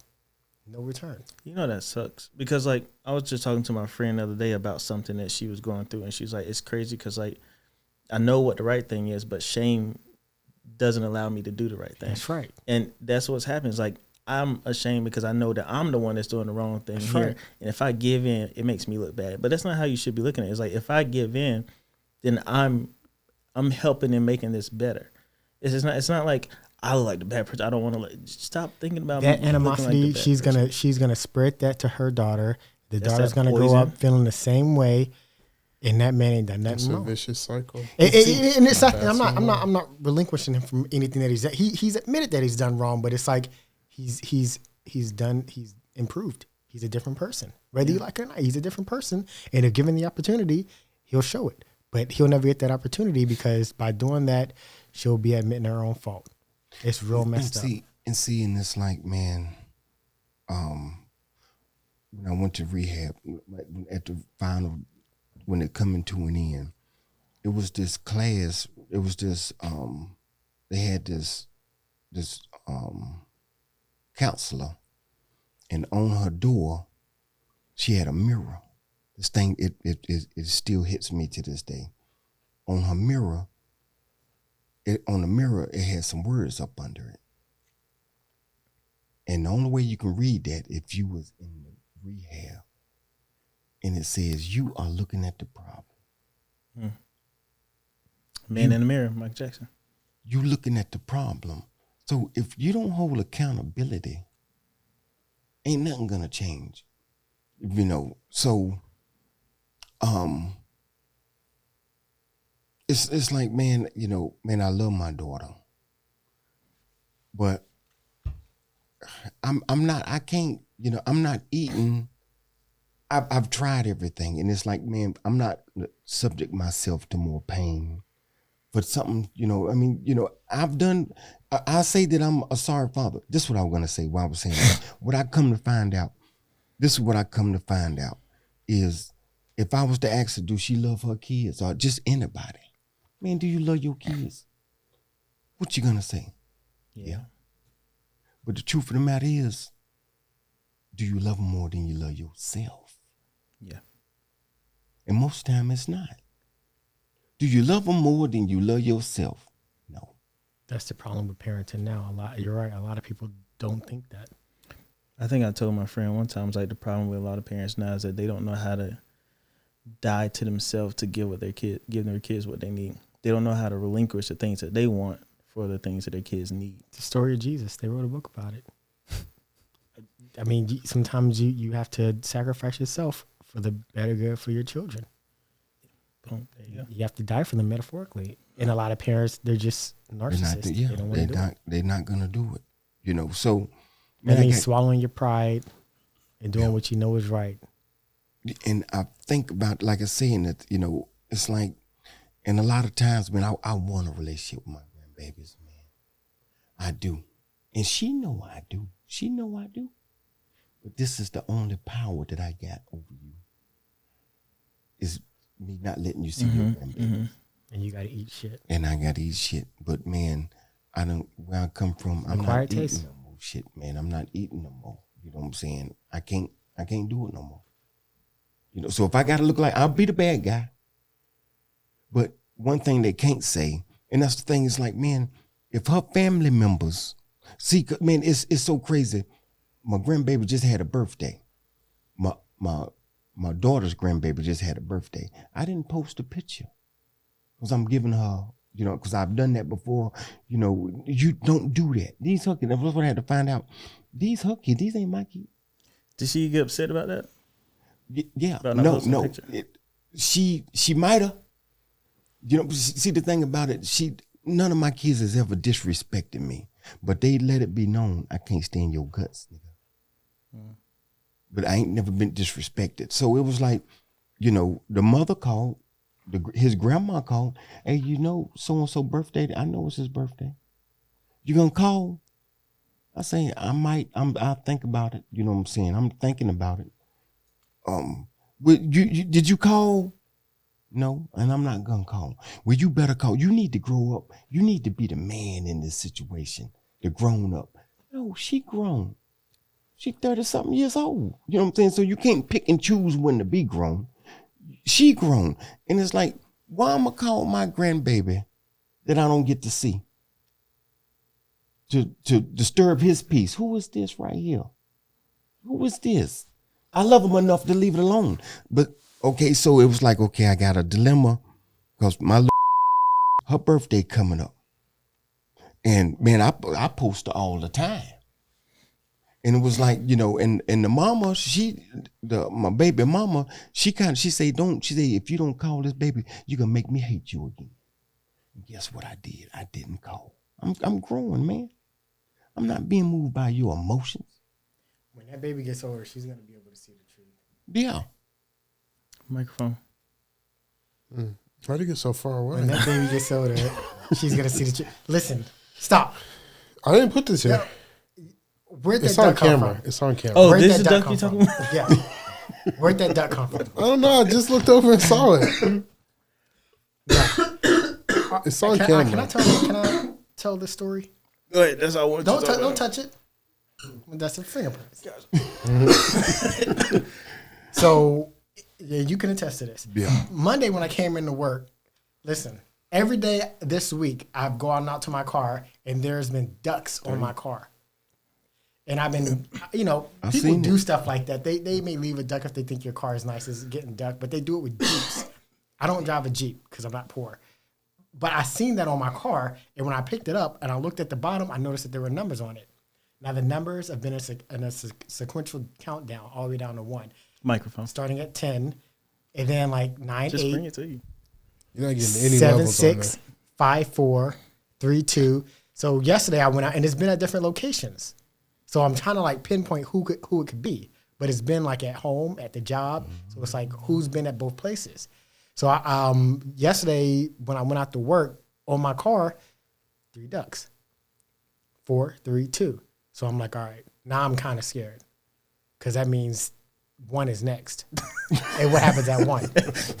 We don't know. So I went out. So before I came here, I Well, went you out said to my 4, car. 3, 2. Yeah. This one has 3 on it. Did they like get it from you and put it back or something? No, because they're in my car, locked in my car. The- I've been keeping them all. The ducks have been in. Oh, okay, never mind. Once you keep them, you put them in. Yeah, when they're on there, I keep they're a them in my little car. I bigger than don't. that one, too. They're a little I don't bigger show than that one. anybody. I have pictures. I'll send you the pictures for the proof and the date, the timestamps, and the numbers on them. And today it was a bunch of ducks on my car, like stacks. And they're all in my cup holder right now. So I got a car full of ducks. Where'd that duck come from? You said number 1. What if it's like sex trafficking? You've seen things when people put like, What's that got to do with me? you might be get sex trafficked. I'm gonna get sex trafficked? Yeah. I'm like a Because 40-year-old dude. they market on cars and stuff. They tie like rubber bands to doors, or they put like To sex things. traffic me? Yeah, because it's like, hey, watch you. to the Why would other somebody? people. I'm a Oh, I did 6 see foot- about that on TikTok There's where like a like thing they about that. do things on people's Yeah. car so that To other women. pedophiles and other like rapists and stuff will say that, oh, this person is vulnerable. She you can get serious? kidnapped or whatever. Yeah. Charlotte's like the second biggest, Is it? for sex trafficking, even bigger than like overseas and I stuff. know DC is. But is I number wouldn't be a 1. victim. I'm a 6 foot black guy. Yeah, anybody can get it. You're not 6 feet either. Yeah, I was going to say that too. Yeah, you 6 foot. Yeah, One I'm of like 5'10s 6'1". be trying to bump it up. Yeah. Okay. Ain't nobody sex trafficking me. Hey, anybody. You never know. Some Somebody people say. it might be a human centipede kind of situation. No, I'm not profitable enough for that. I don't think. seen If I can me? get sex trafficked, I will be in prostitution. And I don't make enough money to be, a part of it. Who's putting those ducks on my car? It's got to be you. Just go ahead. You can admit it now. Admit it to the camera. It was you all the time. You see what I do. If I'm not, You're the on only daddy person who duty, knows where I work. You know What where I'm I work. confused about is you said you have. Yesterday was 3, 2, 1, They're bigger than It that. was though. 432. No, it's 432. the same exact They were the ducks. same size. The same exact ducks. and this one has 3. Did they get this out your car? So I'm asking. No, I just locked my car. So this one has 3 on it. How do you have 3? I don't know. 4, 3, 2 yesterday. I don't know. bro. I go to sleep at like 4 a.m. and wake up at like 3 p.m. What do you know? What time they put it on your car? Like, Yeah, I did When because you I'm were going to at look your at car. the security cameras at the job. I mean, like. So I know the first. Well, I don't know the exact time, but I know like I looked at my watch so I can see the last time I came to my car, and it was like 4:07. In the Put your afternoon. dash camera up, I gotta take a dump. or get the surveillance at work, or look at your doorbell camera. I'd at really home. hate for you to get shot. I don't know That's all why I'm you saying. think it's me. I think I should be the last one on your radar. I tell you Why? everything. I tell you everything. Not if it's a prank. What type of prank? I would do a better prank than that. Because I know that it's type pretty of stuff will elaborate. freak you out. Huh? Yeah, I don't like stuff like that. You know I don't do like it. pranks. I love a good joke, but To I be don't fair, like pranks. if you know somebody doesn't like it, doing it is that kind of prank to do, right? And why would it just be sitting there looking at me like that? That's what I'm thinking too. Directly Where did it at come me. from? I don't know. I just looked over. I used to. Now, if I go out to my car today and there's ducks on it, then it's obviously you. but That means I got right out the now- car after you. Watch this. Oh, y'all rode together, right? Wash wouldn't drive 2 hours to make a prank. Yeah, you don't know. Wash. Might have been. How would It's he? not Wash. Wash I'm saying, is how would he smarter get than- in here to put this in here though? Yeah, that Right. one. Yeah. It could be like Scream. It could be 2 people working together. That's a good point. It ain't me. I'm not gonna believe you just because you say that. I mean, I would have to It's your get. MO. I would have to get You wouldn't have to the do other much. car, the car seat. I'm always with the baby. You think I'm leaving, putting the baby in the Oh back shoot, of we my gotta get out car, of here. driving all the way up to your job to leave a duck? No, Duck? you had to go to like a doctor's appointment one day, That's and not you for- drove past my job. It's not past your job. It's on King's Drive. That's right uptown. The gas money to play a prank? $5 With to get ducks? to Maryland. You gotta buy the ducks too. I mean, Y'all, it's insane for you. let's get out of here. I gotta take a dump for real. And we supposed to been going an hour ago. Man, I just want to say, it man, I none? appreciate you, man. Yeah, man. got any Oh, by the closing way, remarks? Go yeah. ahead. Do you have anything else you want to say? And do you have like any social media? I think somebody said something about podcasts and all that stuff. It's 9:00. I just want to say, man, I really do appreciate the opportunity to come out here, man. You know, just to vibe with you all. What I would like to say is, you know, my belief is, man, if you're hurting, you know, try everything that you can. You know what I'm saying? But then try Jesus. You know, for me, 10 times out of 10, I got a perfect track record. He got a perfect track record. You know, so man, just give him a try, man. You know, all you gotta be is broken. And man, he can do it for you. Anything. You know, he can, anything is possible with him, man. And like I said, man, I'm on Facebook. I got a YouTube page, Tell the Truth Friday, but I don't have no content on it really. You know, You gonna start putting stuff on yeah, there? I'm gonna start putting stuff on there. Man, you inspiration to me, man. I appreciate you. You know, I just love that. I mean, just set up, man. I think it. You know, I would like to be a part of more if you wouldn't mind. Okay. You know, but yeah, just Tell the Truth Friday, man. I'm on Facebook and Hashtag Tell the Truth Friday. yeah, I'm Jesus Freak the Oddball. But yeah, man, I really do appreciate y'all, man. No problem, man. Yeah. I appreciate you, man. I've been trying to get you on. Yeah, you've been and I Yeah, man. appreciate Jay, it. your story is pretty cool, man. I think It's a This success is- story. Hmm? It's a success story. yeah, it's a sex story. I think this is what people should be hearing when they see like the homeless person in the street, the crackhead, a family member who's going off the rails or whatever. Because it's easy to be like you said, like you're not your now wife. Back then, her family could have been like, "Oh, you should stay away from him," or "Oh, don't worry about him. He's a crackhead," whatever. But they was like, "We hope he gets better." Genuinely mean that. And then you got better. You're married. They love you. Like you said, it's another father, another mother, another aunt, uncle. And we should be thinking that way with all the people in our lives instead of just writing them off because they made one bad mistake or that they have a bad past or something. And I think that's, like you said, look in the mirror, like your daughter. Look in the mirror. Realize that I'm the one making the bad decision here, that I'm the one that's judging this person the wrong way. That I'm the one that's not allowing them back into my life. I'm the one that's not trying to help them get better or help my relationship with them grow. And then if you start doing that, every day, wake up in the mirror, look at yourself that way, you can help other people and you can help yourself. And if they do the same thing as well, it's mutually beneficial for everyone to look in the mirror and try to grow themselves, and then everyone will be growing together. And so, yeah, your story, man, it's a good redemption story.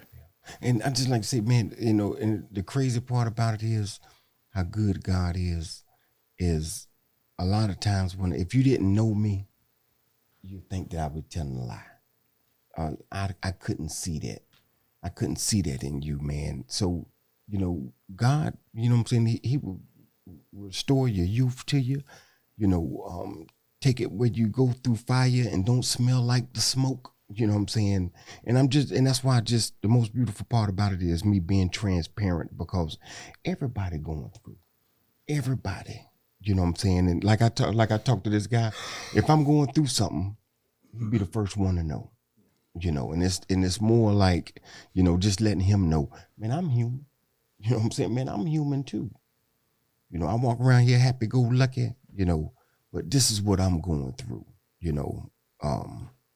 And you know, he's really showed me how to work. You know, I'm a hard worker, but I'm lightening up. You know what I'm saying? Smart worker now. Yeah, because of this guy right here, man. So, man, I love y'all, man. I really do. We appreciate you coming on, man. Yeah. Cool. It's a I wrap. want to say congrats for being sober. Yeah. Beating addiction. I mean, Beating a what? Beating addiction is difficult, and I mean that shows a lot of character because a lot of people, you know, they don't beat it, and you've done it for so long, so you know it's like a chemical imbalance almost. Like you get addicted to certain things and you just need it every single day, and it's like there's no way out of it. It's like a never ending cycle, but you've done it for years, 8-9 years. Like that's congrats, man. From one of the It's hardest about things to do. acceptance. See, and the whole time, see, because if you accept the thing, it ain't no more fighting. You know what I'm saying? But the acceptance that one day you will be. And it came to pass, man. Yeah. But it looked like, man, you was a fool. Yeah. You was a fool. Where this God did you serve? Where he at now? But if they see me now, man, I got some drug dealers that I see now. And I was talking to that Jesus talking that in the house, in the crack house. When they see me now, they look worse than I did. I've seen some. It's crazy, man, and it look like they see a ghost. Mm-hmm. And I can kind of halfway read mine. God give me the that was a crack. No, this recently, but he give me where I can read minds, and it's like I can see in their eyes that he was talking, God talking, it was for real. You know, so even them, you know, maybe give them hope. You know, I mean, it's a beautiful thing, man, and to God be the glory, because I'm nothing without him. To God be the glory, and congratulations. All right, I'll look in the camera and say the end. Say what? The end. The end.